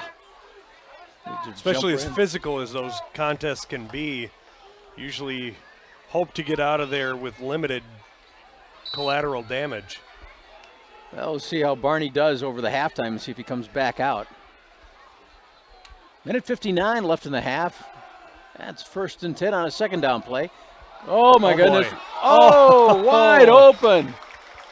And a drop. I just got to say, it's a drop pass. Charlie Bender had a touchdown in his hands. Oh, my goodness. And he just straight up missed it. You could see him just holding his head in his hands like, what have I done? He was so wide open. You know, and Carl, that looked like the first play of the game, too. Very much so. Flooded this right side, and 2 offensive players, 1 defender. Somebody's not picking him up. That's going to be an adjustment I'm sure Coach Jen will be looking for. And, boy, here we go. 4 wide receivers to the left side of the field. I think you just pick him up man-to-man and stay with him. Here comes a blitz. Derek Roberts off the edge. Coming to the left side. And a great adjustment in the air. And the Lake Mills fans are applauding that one. That was Jackson Retram making that catch. And a timeout on the field. They had 4 wide receivers split to the right, 1 to the left, and that was just Retram there all by himself. And as you said, he made an adjustment. He came underneath the defender, came back to the football and made that catch, and he's got a first down for his team at the 32-yard line of West Salem. By my count, that's a 40-yard completion. And just a great adjustment in the air, like I said, from Retram, because that ball was thrown inside. He cut underneath the receiver, or excuse me, the defender, to be able to make that catch. Now, the biggest game of the career of Moen has been 392 yards. It would take a... He's going to be pushing it tonight. Yeah, if he keeps it up. I don't know. That would take a Herculean effort, but he's got a big first half going. 1st and 10 at the 32. The Lake Mills L-Cats leading West Salem Panthers by a score of 25-13. Well, by my count, he's got 227 yards so far. Wow. So big half. He's certainly pushing that total. In that particular game, he scored, along with his teammates, 48 points. Here we go. And another catch, and still on his feet inside the 5-yard line. And these L-Cats are threatening again here before the half. And that was Beekle making his 3rd catch of the night. Boy, Moen with some great throws, coupled with some good athletic wide receivers to help him out here. 1st and goal from the 3. They're going to throw again. Deep corner pass, and that one's in and out of the hands of the receiver. Johnson, the intended receiver in the deep corner. They've gone that way a couple of times. Got a little fade pass. It's a long throw. It is. You know, even for someone as talented as Moen, that is a tough throw to make. Got a lot of confidence. Be able to put enough touch on the ball. Yeah. A lot of confidence, because that sets up a defender maybe stepping in. So it's 2nd and goal from the 3.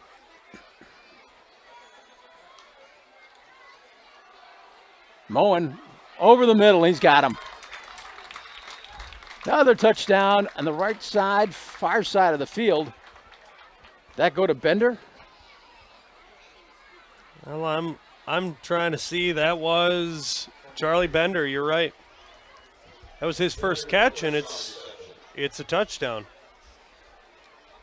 So from 3 yards out, Charlie Bender takes one in from Moen. And the 2-point conversion attempt. And broken up. No flag. So with 1:18 left, score moves to 31-13.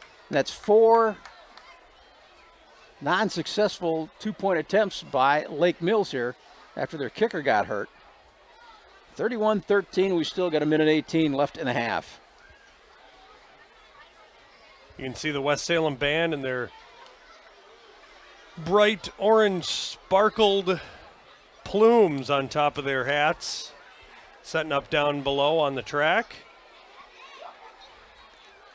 And looks across the way. That's where your middle school is going to be coming on. That's right. All in black across the way.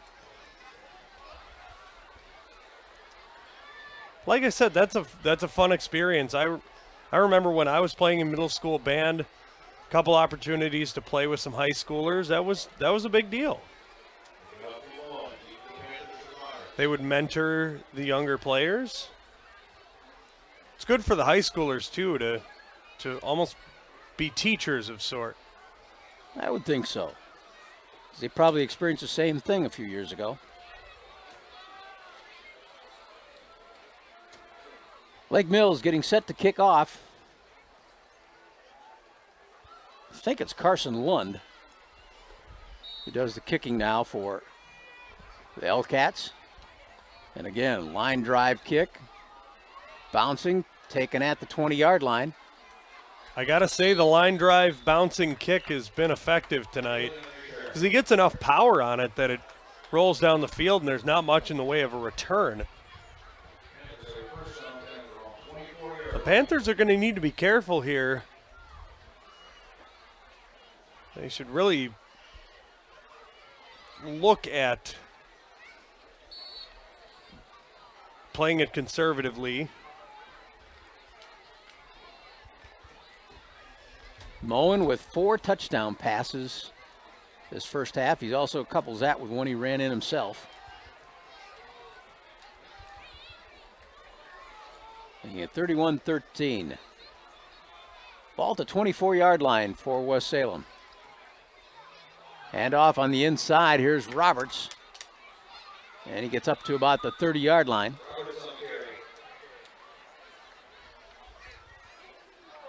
Clock keeps running. Roberts stopped inbounds. Give him a gain of 7. That's his biggest run of the night. Derek Roberts has been pretty well bottled up by the Lake Mills defense. Got a halftime update from Rick Wilson. Holman in the lead 21-12 over Central. Little down and out pass goes incomplete. Holman's defense seems to be holding a little bit against that offensive Central. But out of the contest for the rest of the year really is Jordan Davis. Broke a collarbone. But Johnny Davis looking for others to throw it to. It almost, you almost worry about basketball coaches trying to tell Johnny, you see what happened to your brother there. Maybe you might want to consider. I've heard those kind of stories. But I'm really glad to see that he's still able to play football out there, even despite his basketball future. I've heard Greg Gard though say, go ahead and play. That's what it's all about. Go ahead and play your sports in high school. And we got a penalty flag at the end of all that. Got a holding penalty. Going to negate that run and back it up another 10. They're going to decline it. That'll bring up 4th down at about 3. So Lake Mills will get the football back. And a timeout called by the L-Cats. They want another shot at this, Carl. This Why offense, not? Yeah. They got one timeout. They got 30 seconds. And, a bad punt or something, and you end up with good field position. Yeah, they may go after him.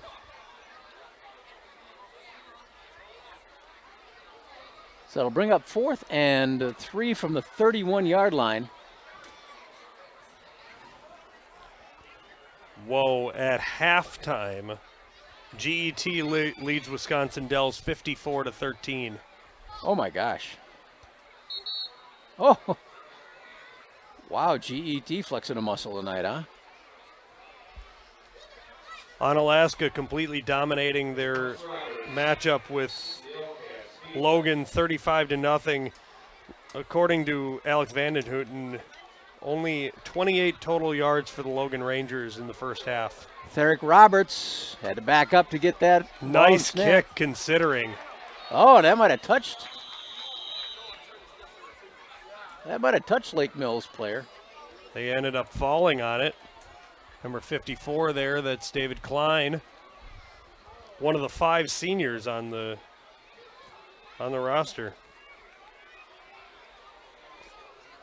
So there's 23 seconds left on the clock. Lake Mills gets the football at the 39. And Panthers better get out there in defense here because here comes the L-Cats ready to go. Roberts. And West Salem wasn't really set for that at all. They had to take a timeout, Carl, because they had 4 wide receivers to the left, and I don't think the Panthers were really defensively ready to go. And even when they have been defensively ready to go, you can see what Moen's able to do to the defense. So you really got to be ready. 23 seconds, 1 timeout. Clock stops on a first down. This is certainly in play. You know, if I were these Panthers, I'd be way off the line of scrimmage here. Because you know there isn't a kicking game right now for Lake Mills. Let's see what their defensive backs do, but I'd get off the line 20 yards. There's still a timeout. Actually showing 2 timeouts for Lake Mills.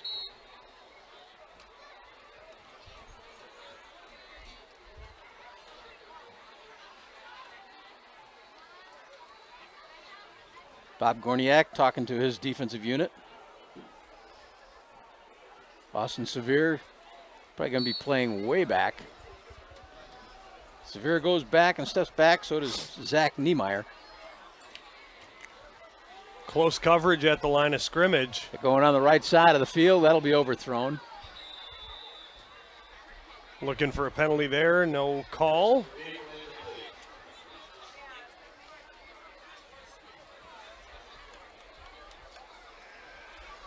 "18 seconds left in the half.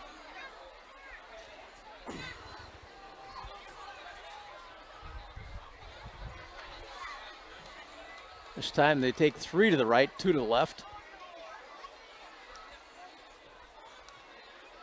And the Panthers, it looks like they jump off. Encroachment is the call, you're right. That's just 5 yards closer for Moen. Can't really give him any gifts.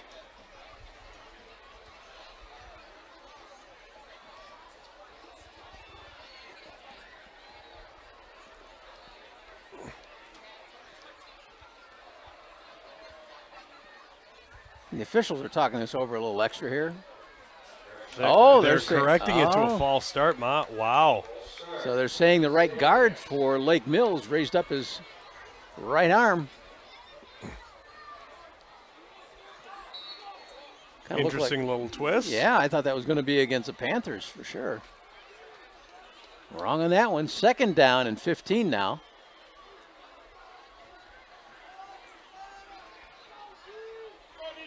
Severe, the deep back, playing off about 15 yards. There's Moen, running around in the backfield. He's going to air it out now. Too much arm strength. 4 seconds, still time for one more, or excuse me, 9 seconds, still time for one more play, at least. Moen threw that football about 45 yards downfield. Yeah. 9 seconds left. 3rd down and 15. Roberts replacing McConkey in the lineup. The linebacker position.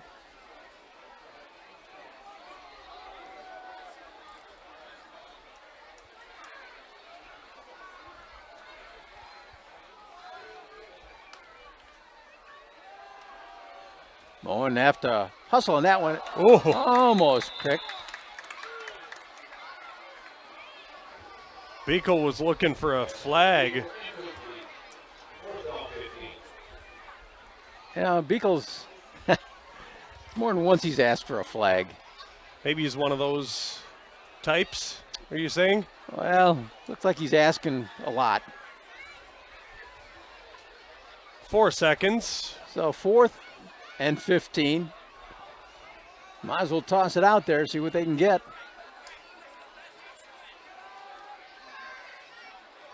And this will be a run play, and he'll go out of bounds, and the clock will run out. And that'll bring us to halftime. Lake Mills 31, West Salem 13. Teams head to the locker room. We'll take a break and be right back after this on the KQEG High School Game of the Week.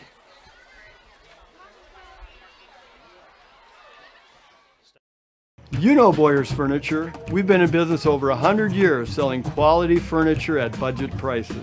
But who's choosing the furniture we're selling? We picked out sofas, and more sofas. We picked out love seats, and more love seats. We picked out recliners, And more recliners. Dining room furniture. bedroom furniture. With buyers like these and USA brands like Ashley, Marshfield, and Best, you can't do better than Boyer Furniture.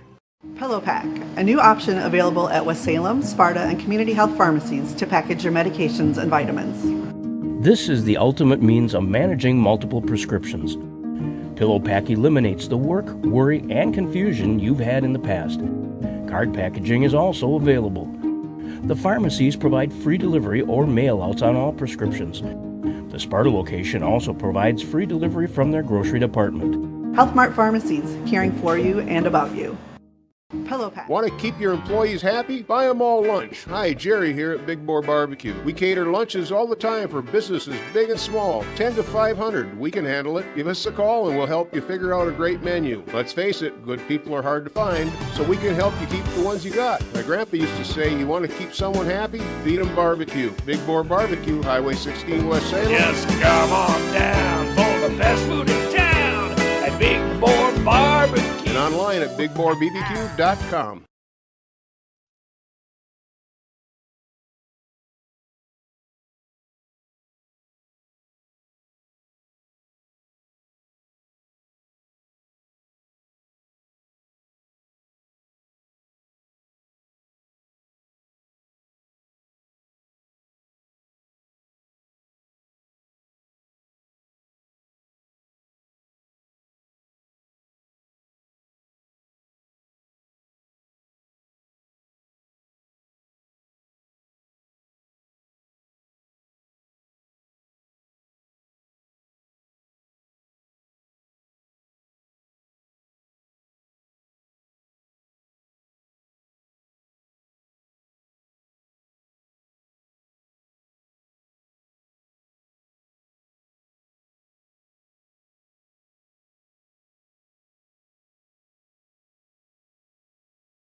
Welcome back, everybody. Halftime here at West Salem High School. The West Salem Marching Band is out on the field for their halftime show under the direction of Dave Keys. And if you see across the way, there are some youngins in black. That is the middle school band under the direction of Kelly Martin, or better known as Kmart, who will be joining the high school band. So let's take a listen in as the West Salem Marching Panthers take it away at halftime here. Sylvie Birch, Alex Osterby, and Maxwell Schumacher. Here is Scorpion.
school marching song, which they will play at our homecoming parade, as well as the infamous Lights and Glow Sticksville Torchlight Parade.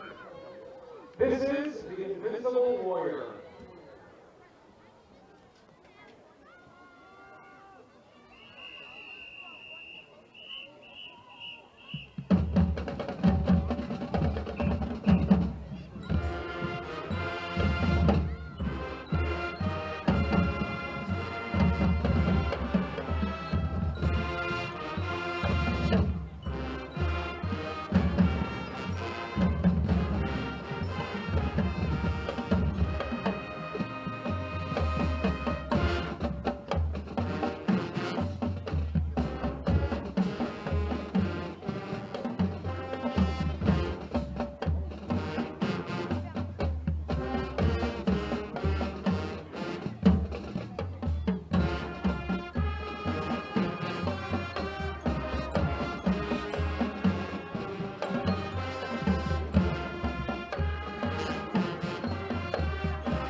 Before we play our last number, we'd like to acknowledge our awesome parents. If you have a child in the field, would you please stand at this time and be recognized?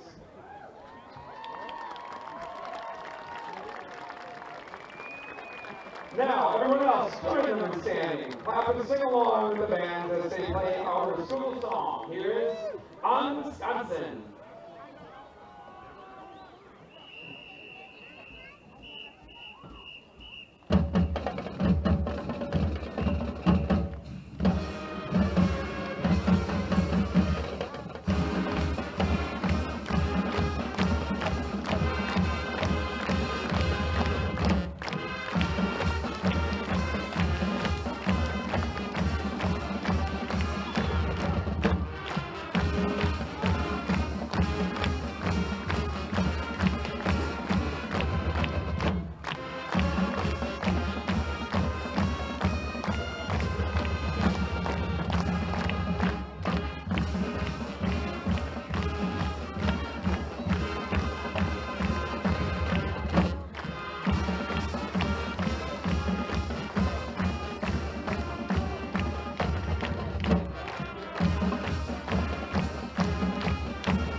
All right, as the West Salem Marching Panthers make their way off the field, we're going to take a short break, and we'll be back with the second half of the KQEG TV High School Game of the Week.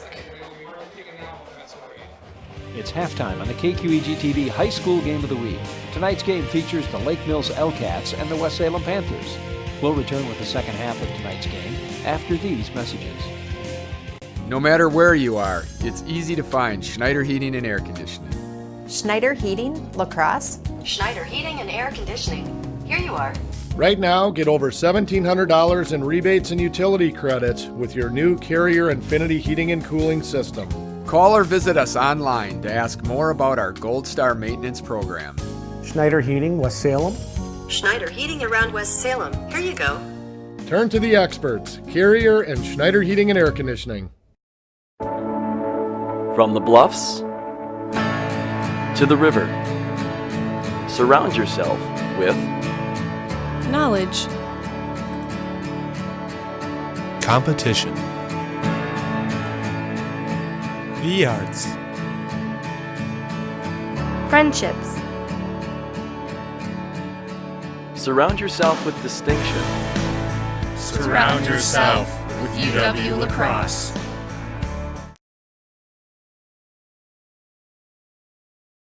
Not every game's a winner, but if you want to turn that frown into a smile, stop by Hunter's Last Chance Bar and Grill in West Salem for delicious post-game food. Their homemade 16-inch unlimited topping pizza for just $12 will put a smile on everyone's face. Stop in on Taco Tuesday or Wednesday for $2 burgers. Open every day at 11 a.m. with great lunch specials. For 40 years, Hunter's has had a rich tradition of serving the families of West Salem with great food at reasonable prices. Hunter's Last Chance Bar and Grill, Leonard Street and downtown West.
Welcome everyone back to West Salem High School. This is Art Fay along with Carl Greenfield. We got Luke on camera. Lake Mills ready to kick off, and at halftime here, after this kickoff, we'll take a quick look at some of the halftime stats that Carl has got for us. But it's a 31-13 contest right now for Lake Mills, leading West Salem. 13 points in the first quarter, 18 in the second for the L-Cats. Here we go. Line drive kick again, and it gets by everybody all the way down to about the 2-yard line. They got to pick it up there. And here comes a White jerseys inside the 5-yard line on the return. Another squib kick that's effective. That makes it tough for the Panthers starting inside their 5 tonight. And what a first half, Carl, for Adam Moen. Adam Moen, 4 touchdowns on the evening. 12 out of 18, 259 yards, and 1 rushing as well. He's got 18 yards on 9 carries. The 2 leading receivers for Lake Mills as they run off the right side. Beekle has 3 catches, 112 yards. Matthew Johnson with 5 catches for 94 yards. Just wow, they're going to have 2 kids over 100 yards catching an tonight. Air attack. Dumars carried that one for 3. Second down, 7 ball at the 7-yard line. And he spread it around, too. That's 6 different receivers that he's gotten the ball to as well. And just before halftime, we'll do a double check here on Justin Barney. I haven't seen him out there yet, but doesn't mean he's not. He's on the far side of the field. Barney is in the lineup. That's good to see. He went down awkwardly on the defensive side of things. So that was good for a first down. 7-yard pickup. 1st and 10 at the 14. A couple of other local scores. Luther trailing Lancaster 13-0 at halftime. And the Aquinas Blue Golds leading Cuba City 28-0 at halftime. And we did hear from Craig Otto. Sparta leading Toma at half 21-14. And we mentioned Holman leading Central 21-12 at halftime from Rick Wilson. Austin Severe with a quick little slant-in pass, good for a couple yards. Art, did you give Rick an update? I did. Okay, good deal. Was he touching base with you? No, I forgot to. I usually do.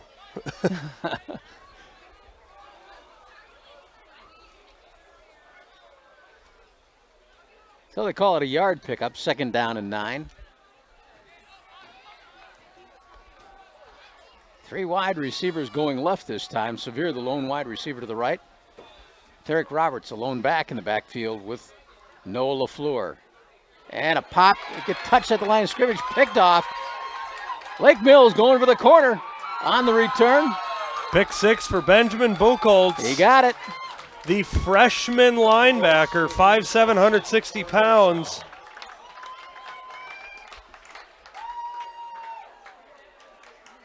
You mentioned Lake Mills and their youth movement, and there it is on full display right there.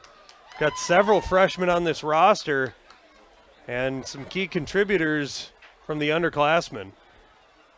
Call that about an 18-yard interception return. It was tipped at the line of scrimmage. And once again, no kicker due to the injury, going for 2. They've been unsuccessful on all of their 2-point conversion attempts. This time they try to run it. This one is going to make it. That extra push at the end of the run. That was Moen keeping it on that one. So 39-13. 10:05 left in the third quarter as we're just getting going in the second half. We'll take a timeout and be right back after this on the KQEG High School Game of the Week.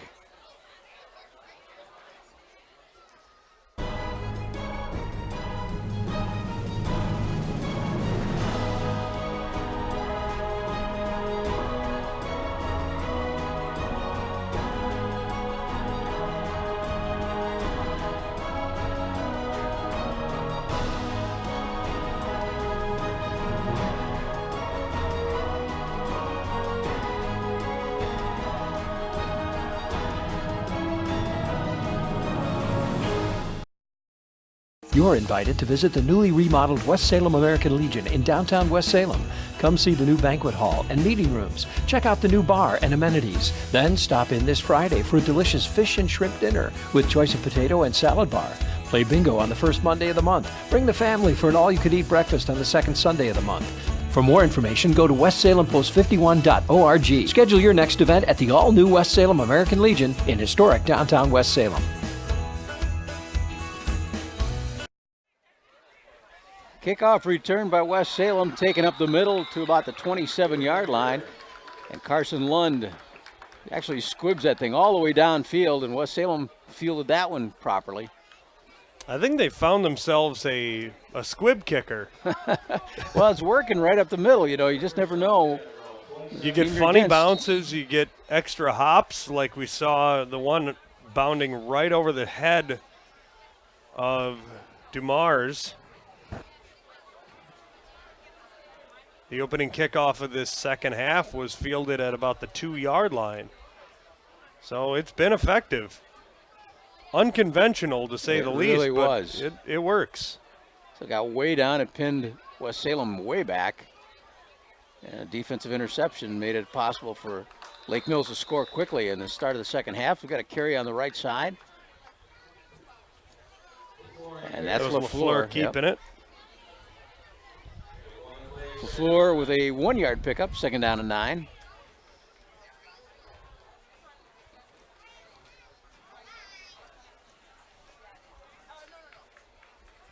The Panthers waiting for the play to come in from the sidelines from Healy. They're going to have to hustle a little bit here. I don't see emergency or any emergency as far as time is going, but backfield judge is not yet. Now he's counting it down. Signaling. 5, 4, and they get it off. LaFleur down and out on the left side, not there. Intended for Barney.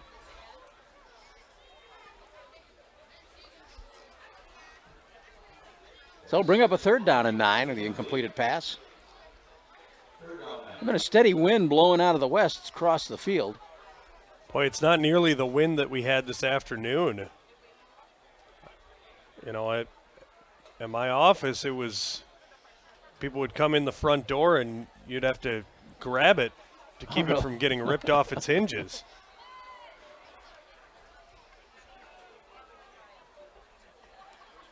Got a 3rd and 9. We've got 2 wide receivers to the right for LaFleur.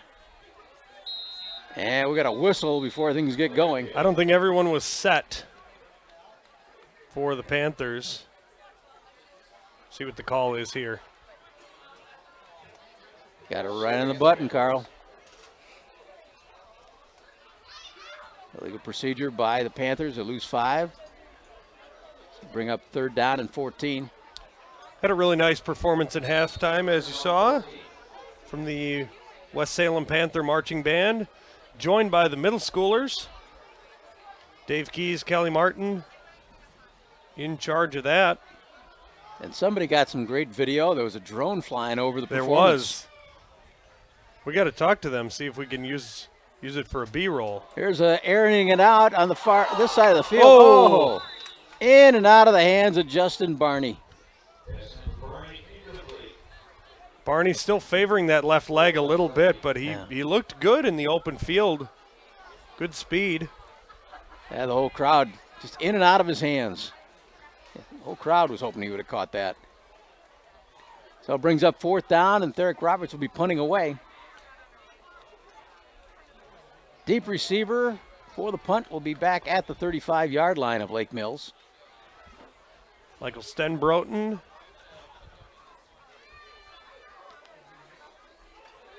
A knuckleballer coming down, takes a big West Salem bounce. Got an extra 15 yards out of that as it'll roll dead inside the 30 near the 26. Good punt.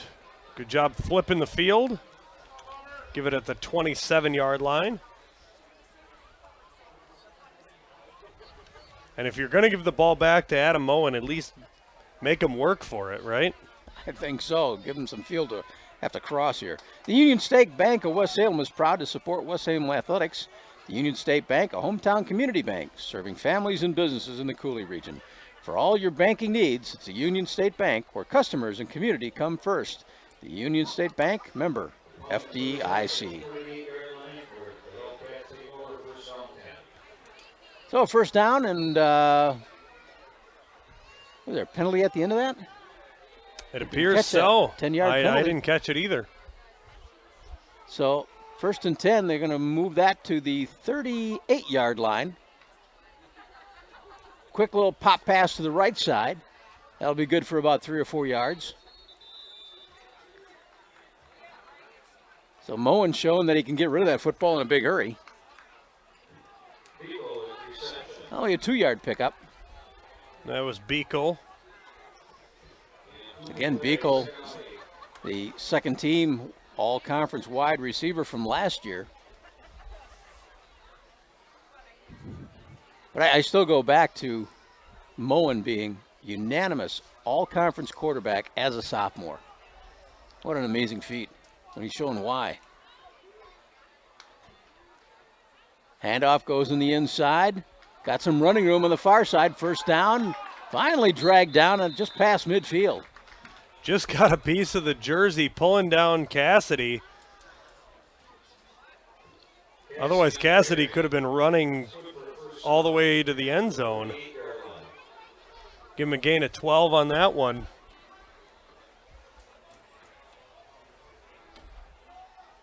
All marked at the 48.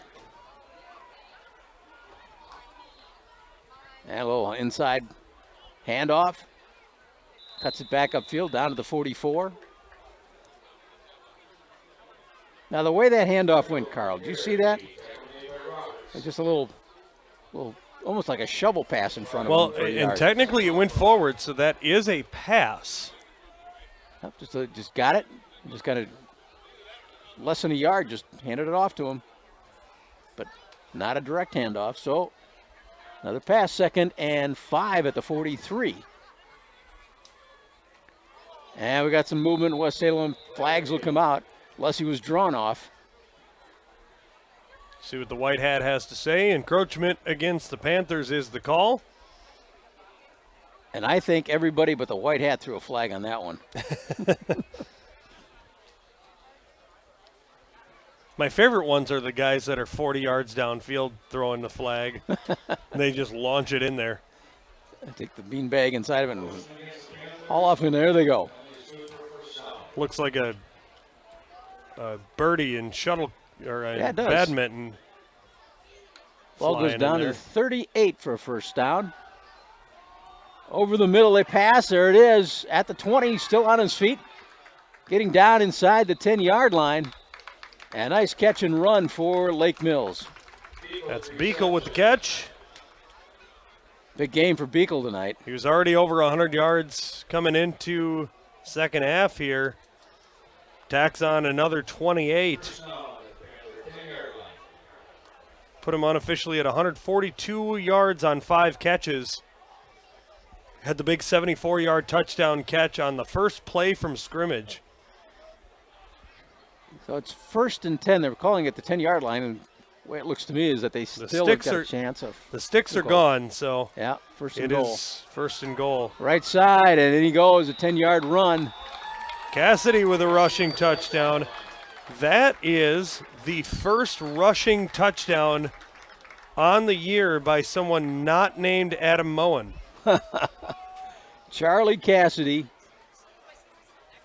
number 14, from 10 yards. And he seemed pretty thrilled about that one. I think so, too. Cassidy, a junior. We've called his name a few times on offense and defense. He's a sole returning honorable mention all-conference player from last year. 2-point conversion attempt. And did he get it? He got it. Good Reaching stretch into the end zone. effort there. So the extra point is good, making it 47-13 for Lake Mills. And we still got 6.5 minutes left in this 3rd quarter.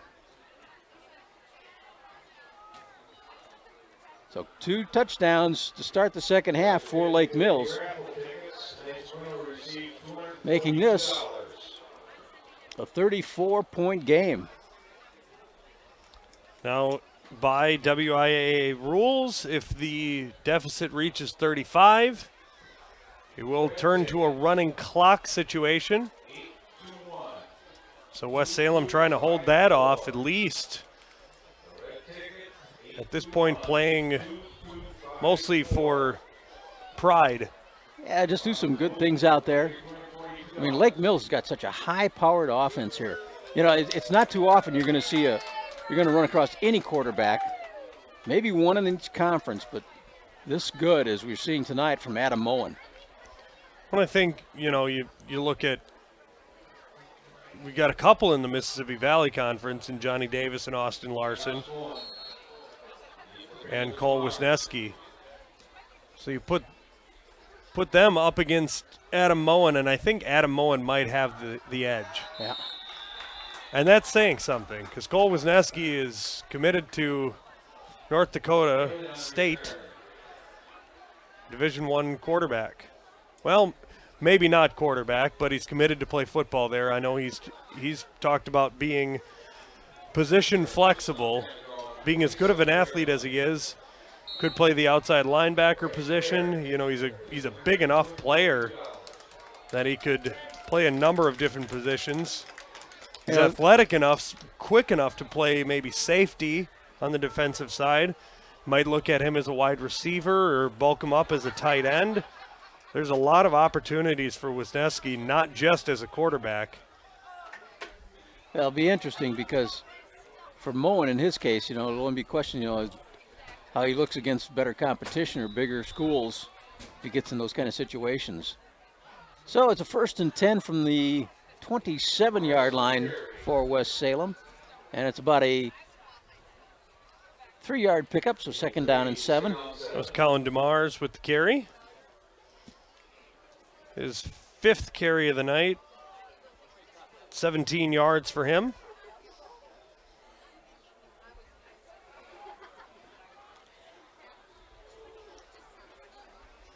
Yeah, we lost some fans here at halftime. I'm sure a lot of the parents from the middle school and the band came to watch quite a bit of that. Head up the middle. There were also some of the younger kids here with the youth football programs. A couple of teams introduced, 1st and 2nd graders as well as 3rd and 4th graders, I know for sure, were introduced prior to the game. So a lot of those kids, it's getting to be their bedtime. So right at the 9 o'clock hour here. So the crowd always naturally thins as the game goes on, but still a good-sized contingent out there. 3rd down and 3 from the 34 for the Panthers. Trailing this game 47-13. We're in the 3rd quarter. Here's LaFleur, pitches it deep to Barney. Barney gets double teamed and tossed for a little bit of a loss. Boy, he didn't have much of a choice there. And Barney gets up limping a little bit again. That left leg, I think, is still bothering him. Looks like an ankle if I were to guess. Obviously, I am not a doctor. Because if I were a doctor, although we've had doctors in the booth before, but Barney he went down, he just grabbed his ankle, just like you said, though, when he was on the sidelines. So Therick Roberts will be deep to punt this one for the Panthers, facing a 4th and 4. They'll punt this one away from about the 25-yard line. Clean snap. Unfortunately, I'm no stranger to ankle injuries. And therefore, I know what that looks like, the way to hobble off. You've had your share of them, huh? I've sprained my right ankle on 4 separate occasions, so. Ethan Hager downs that one after a 10-yard bounce for the Panthers. And Lake Mills. So they're spotting this one at the 21. This Lake Mills offense has shown that it can hit fast and from a long distance. So we'll see if they keep the pressure on.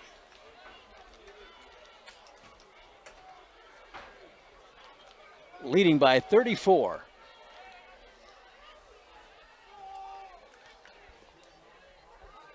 Moen still at QB.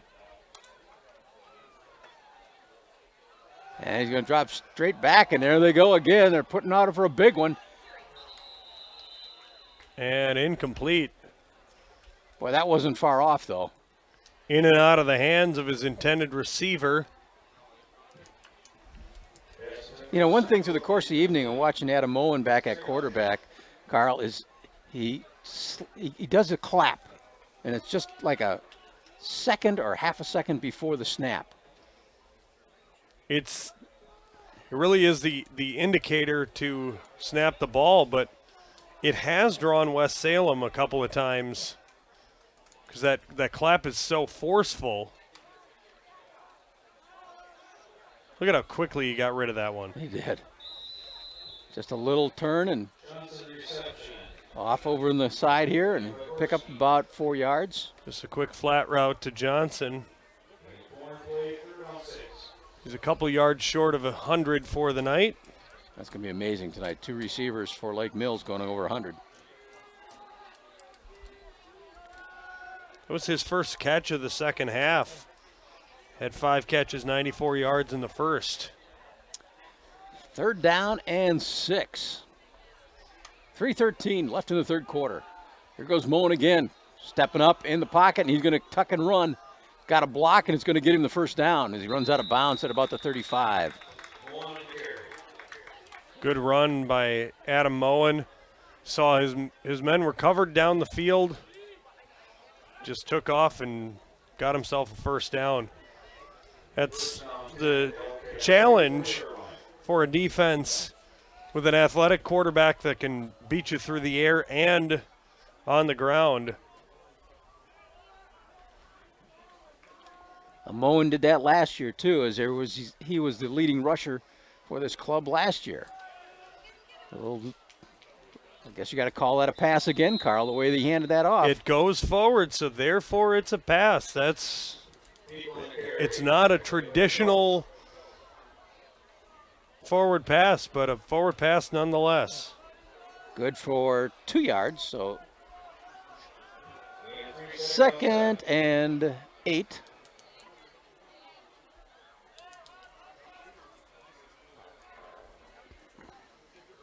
And again, it's traditionally been setting this up for 2 wide receivers each side of the field. Here goes Moen. Up to the 41. He'll be short of the first down, so we've got a 3rd down play coming at us.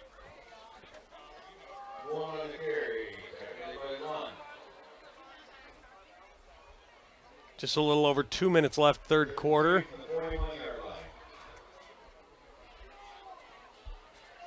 If the L-Cats are able to extend their lead beyond 35, it will turn to a running clock.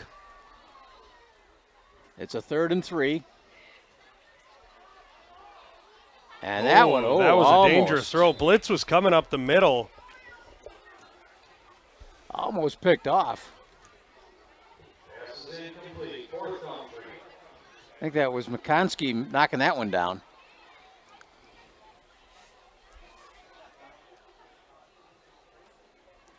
And Lake Mills pretty confident in their offense and what their defense, if necessary, could do, because they're going to go for it.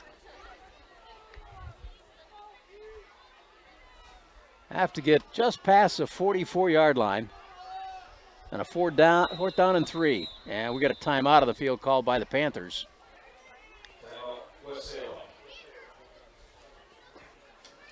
West Salem trying to hold the Lake Mills L-Cats on a 4th down upcoming play.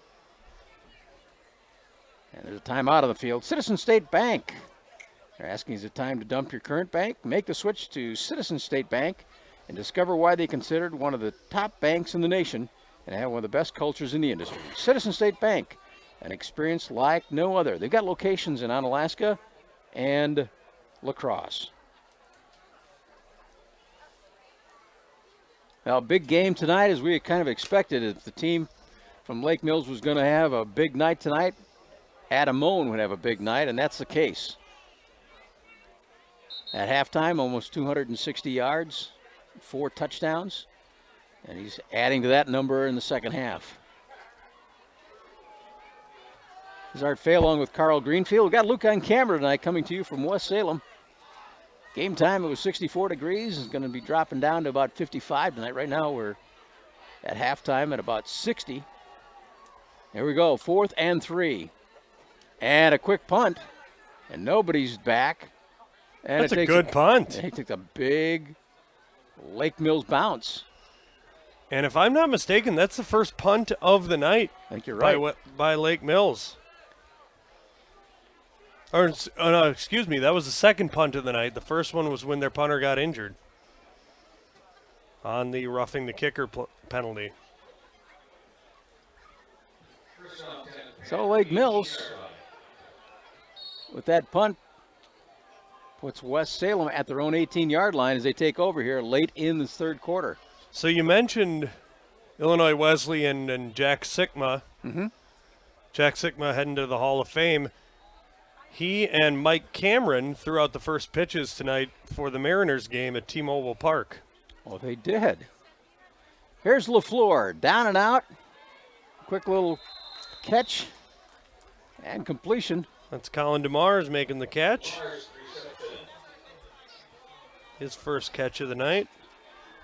You know, LaFleur, for a sophomore, is looking pretty good back there. 6-yard pickup. He's got the 2 blemishes on his record tonight. The pick 6 was the big one. The other one, the interception, was pretty much taken away from his receiver. That's really more a good defensive play more than it is a bad pass. Yeah, that pick 6, even though that was tipped to the line too. Yep. So neither of which are bad plays necessarily for LaFleur. Still ones that he would want back.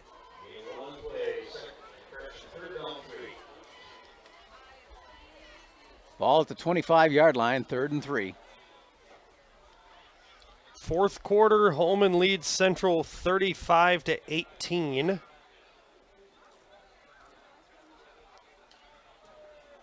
Holman showing they're going to take a run at it in the MVC this year. Bangor stomping all over Necedah 55-6. Bangor, boy, what a team out there this year again. Pass intended for Barney goes incomplete. It'll bring up a 4th down. Fourth quarter, Onalaska leading Logan 50-6. Aquinas up 28-7 on Cuba City.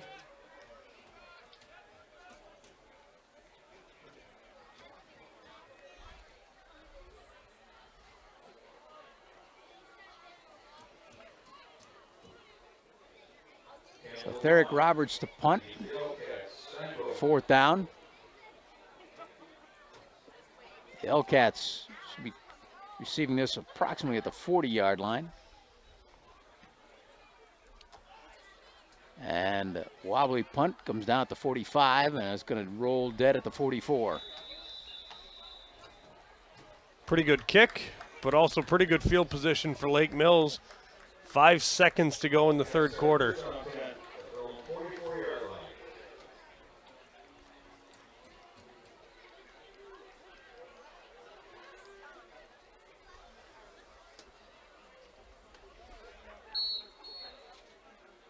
Illinois Wesleyan coming to town. The Titans to take on the Eagles at UWL tomorrow. Illinois Wesleyan ranked 13th in the country. Eagles broke the top 25 this week. They're ranked 23, and Mike Schmitz knows that this will go a long ways in the rankings, and not only that, at the end of the year, could play into who makes the playoffs. A little inside handoff, or call it a pass up the middle, and bring it all the way over here to the 49-yard line, and that brings us to the end of the third quarter, with Lake Mills getting just past midfield. That was Beekle with that one. Head into the fourth quarter. Lake Mills leading West Salem 47-13. We'll take a break and be right back after this on the KQEG High School Game of the Week. There's no place like La Crosse, Wisconsin, with the river and the bluffs. Academic success, athletic success, all of our programs are doing really well right now. Coming out here and playing my first conference game, I had a bunch of goosebumps, I had chills, I was excited, I was nervous. You know, I felt every emotion that, you know, you can feel. College, when you think of what that experience is and the growth as a person and as a student and as an athlete, there's no place like UW La Crosse. You want barbecue, but she doesn't? What do you do? Hi, Jerry here at Big Boar Barbecue. We know not everyone wants barbecue. That's why we feature so much more, like our fried chicken, Philly steak sandwich, meatloaf, great burgers, salads, wraps, and more. So keep feasting the family, stop in and try something from our extensive menu. It's so much cheaper than a divorce. Big Boar and more, Highway 16 West Salem. Just come on down for the best food in town at Big Boar Barbecue. Yeah, it's a mouthful. Welcome back on the first play to start the fourth quarter. There's a fumble in the backfield by Lake Mills, and it's covered up by the Panthers. So West Salem gets that football back just past midfield in Lake Mills territory. So a break for the Panthers.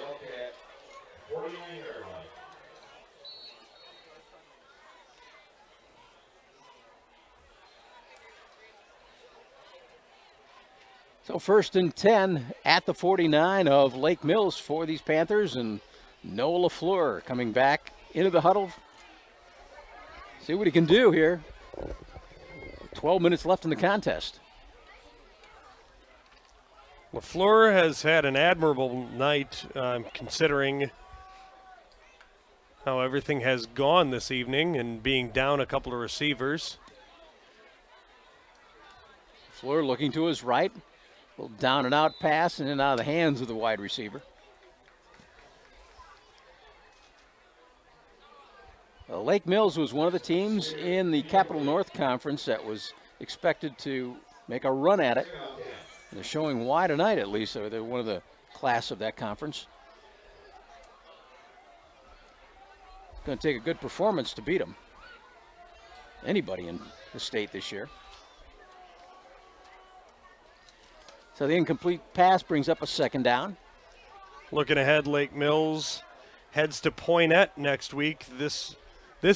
Tonight's game being their first of 3 straight road games. They'll head to Columbus the next week. There's LaFleur. That's always a challenge to keep playing on the road. It does. That's a catch on the far side of the field. My goodness. What a diving catch by Severe. Give him 12 on that one. Austin Severe with a nice diving catch. I thought for sure that was incomplete the way it looked. I did too. I thought it was gone.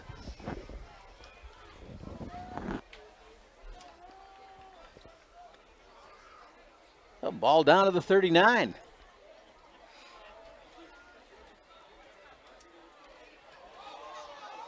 LaFleur lost the handle. He never got it back, and I don't know. Lake Mills got it.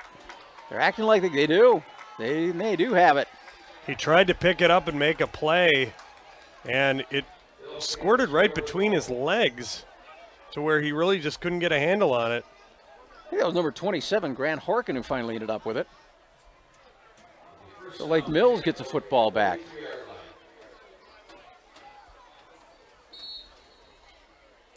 So ball at the Lake Mills 43. And the L-Cats with their offense on the line again.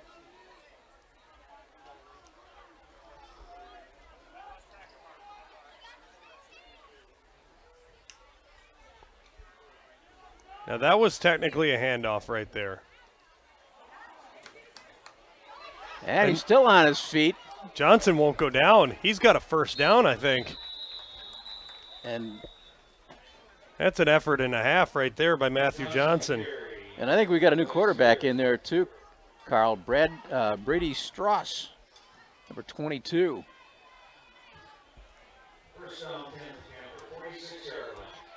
So big night for Adam Moen. And you see Michael Stenbroten in the lineup, actually just checking out of the lineup right now. See number 2, Javonta Beach. First we've seen of him.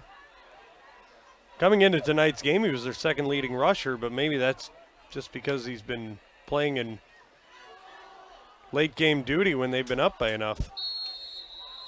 Beach with his 1st carry of the night. Give him 2 yards. Javonte Beach is a young man who came out of Rice Lake. He's a junior. Got some playing time up at Rice Lake, and they were hoping they could get some playing time here for the L-Cats. We all know Rice Lake and their excellent athletic programs. Their football program is no exception. So yard pickup, 2nd and 9. Then they hand it off to the moving back. Gets down to the 39-yard line. It'll bring up a 3rd down. That's Beekle on the carry.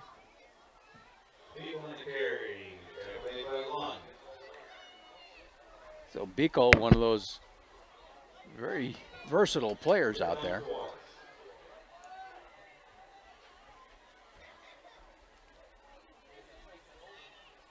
It's one of those games that test your discipline. You know, obviously things have become lopsided and it's easy to just kind of roll over or get frustrated and commit stupid penalties.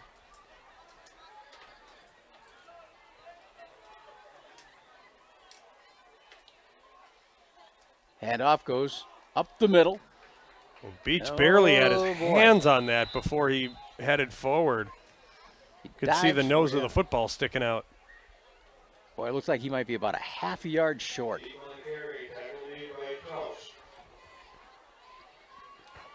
So 4th and a yard.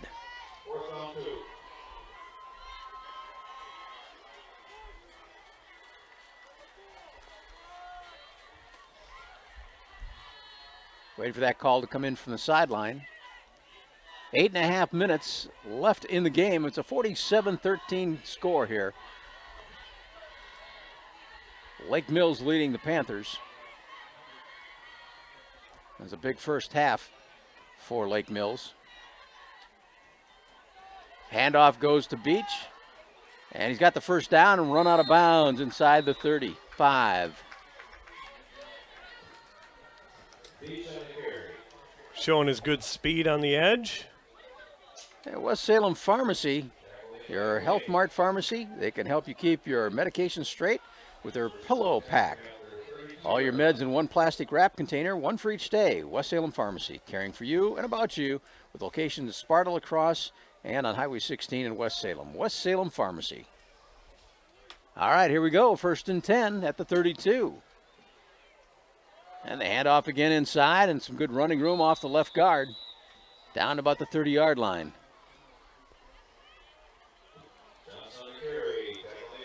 There's Matthew Johnson with the carry. Yeah, a lot of Dylan Johnson, number 13. Yeah, a lot of secondary players coming in right now for Lake Mills. But they're doing a pretty good job of keeping the ball moving. 2nd and 7. Something was funny. Here we go, handoff inside. Beach cuts it back up, and then he stopped. Tackled by 4 dark jerseys from West Salem. I think that's going to be a case of a lot of effort for no gain. Maybe even a slight loss on the play.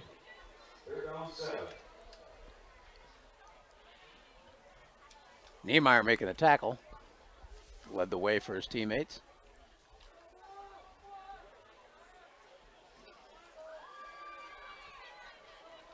Ball at the 29.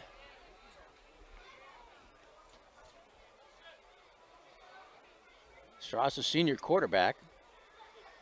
Stepping in for Moen.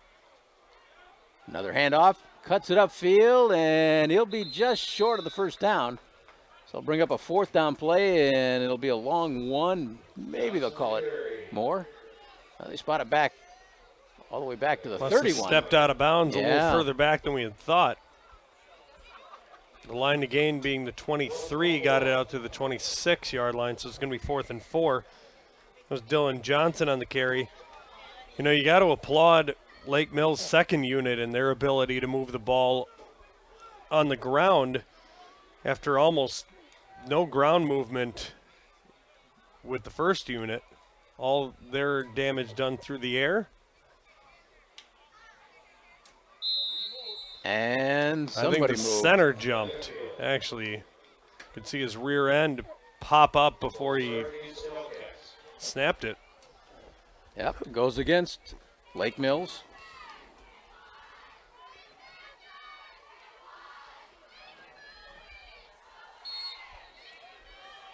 See number 10, Hunter Fry on the far edge. 5'4" sophomore receiver. So 4th down and 9 now. Stays on the ground. Beach takes it. And it's going to be a turnover on downs. Yep. No gain in the play. 4th down play goes over to West Salem. Beach on the carry. Tackle made by Roberts. Javante Beach.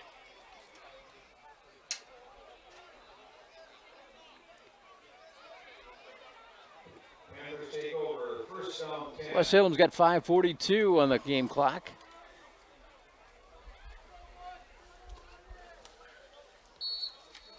These Panthers next week, they jump in both feet. And the MVC, they got Lacrosse Logan. The rest of the season, all conference games. Sparta and Onalaska. That's what heads up the next 3 weeks for these Panthers. And Swanson Field, where they're playing next week, was their home away from home. It was. Early part of last season. That's a great field. As this field was being redone, the Logan Rangers were kind enough to loan their home stadium out. That's a pretty big deal. C.J. McConkey making the run. Well, it does, in the scheduling to make sure, you got your game when they're gone.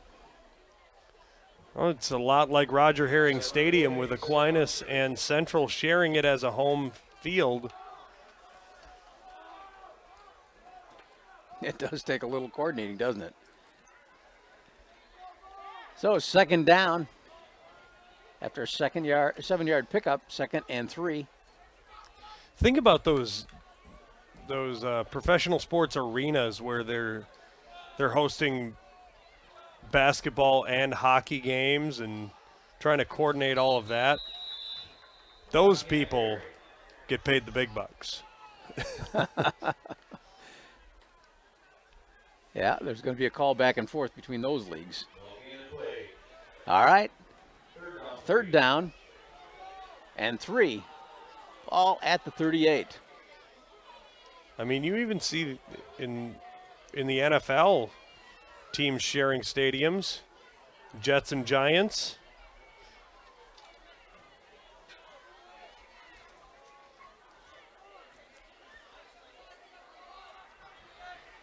All right, LaFleur out of the gun.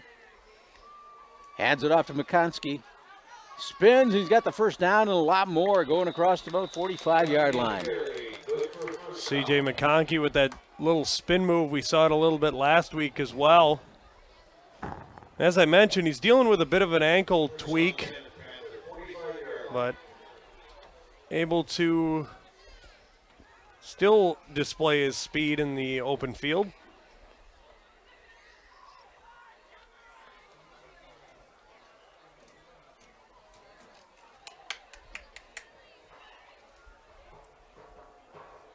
Joseph Daly, the kicker, now playing some wide receiver here.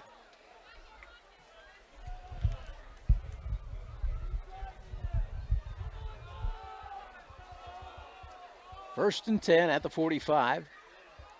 And LaFleur keeps it. Whole lot of nothing going there.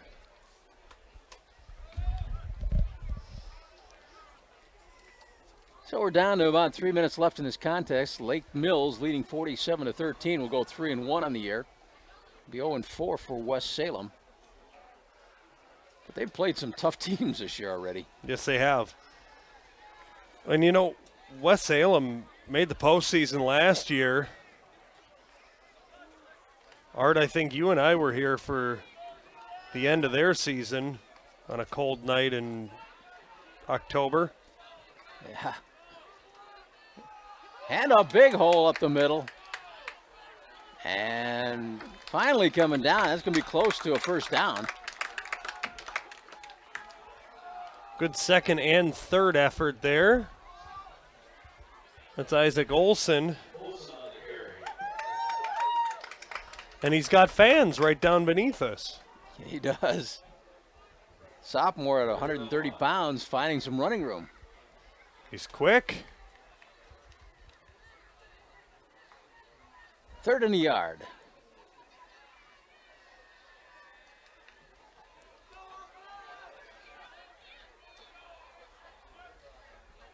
Hand it off again inside. Good for a first down. Olsen getting a few yards here at the end of the game. Give him a gain of 4 on that one. Olsen with 13 yards on the last 2 plays. Got about 1:40 to go in the game. Good to see if West Salem might be able to punch it in before this one's over. Straight again. They go up the middle. Picking up some yardage down inside the 40.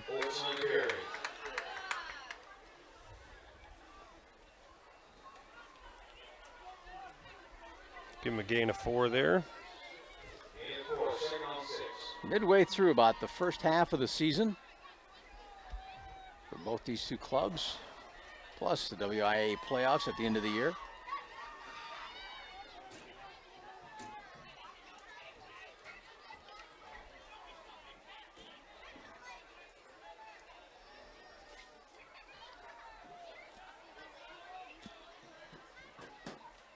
Hand it off to Olsen.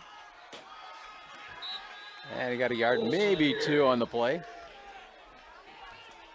It's a little bit of a test of that 130-pound frame. I sent him right up the middle. Not afraid to go in there. Give him a yard on that one.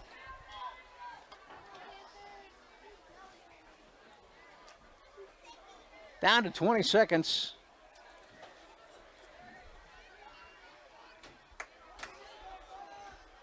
Third down and 5. One more time for Olsen. This time he's stacked up at the line of scrimmage. No gain on the play. And that'll do it. The clock will tick off, and that's the ball game.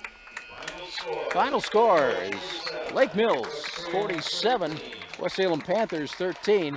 And a big game tonight for Adam Moen for Lake Mills at the quarterback position, and kind of expected that. As we said in this game, if Lake Mills is going to have a good game, Adam Moen's going to have a good game, and that's the way it played out tonight. The unanimous all-conference selection as a sophomore last year at quarterback. Had a big game tonight. I got him unofficially 17 out of 25 for 301 yards and 4 touchdowns through the air. Another one on the ground. So Adam Moen showed why he went all-conference last year and had himself another big night. He did. He did. Next week, West Salem Panthers will be on the road taking on La Crosse Logan. These Lake Mills Elcats are at Poinette in the Capital North Conference, just north of Madison. And they are ones to be favored in that conference. So we saw a good ball club come up here from the Madison area. Yeah, Lake Mills dominated this game from the get-go. Had that touchdown pass to start the game, and that really set the tone for tonight's ball game. And West Salem was really unable to climb their way back out of it. They did tie it initially, but Adam Moen and the Lake Mills Elcats were just too much to handle tonight. And therefore, they're going to 3-1 on the year, and West Salem falls to 0-4. So that's the ball game tonight. 47-13, Lake Mills defeating the West Salem Panthers. I want to thank you for joining us on the game tonight. For Carl Greenfield, Luke on camera, this is Art Fay. Thank you for joining us on the KQEG High School Game of the Week. You've been watching the KQEG-TV High School Game of the Week. Tonight's game featured the Lake Mills Elcats and the West Salem Panthers. The KQEG-TV High School Game of the Week is made possible by our sponsors, like Schneider Heating and Air Conditioning. Your comfort is their business. Southwest 2nd Avenue in Onalaska. Schumacher Kish Cremation and Funeral Services in La Crosse, La Crescent, and Onalaska. Boyer's Furniture, quality furniture at affordable prices on South Avenue, La Crosse. Citizen State Bank, a banking experience like no other, with locations in La Crosse and Onalaska. American Family Insurance, and your agent in West Salem, Jim Quinn. The newly remodeled West Salem American Legion on Leonard Street in downtown West Salem. Union State Bank of West Salem, where customers and community come first. University of Wisconsin Lacrosse. Surround yourself with distinction. Surround yourself with UWL. Hunter's Last Chance Bar and Grill on Leonard Street in historic downtown West Salem. Allied Cooperative in Toma, West Salem, and Arcadia. Big Boar Barbecue. For the best barbecue, make it Big Boar Barbecue, Highway 16, West Salem. And West Salem Pharmacy, your Health Mart pharmacy, caring for you and about you on Highway 16, West Salem. Thanks for watching high school football on KQEG TV and KQEGTV.com.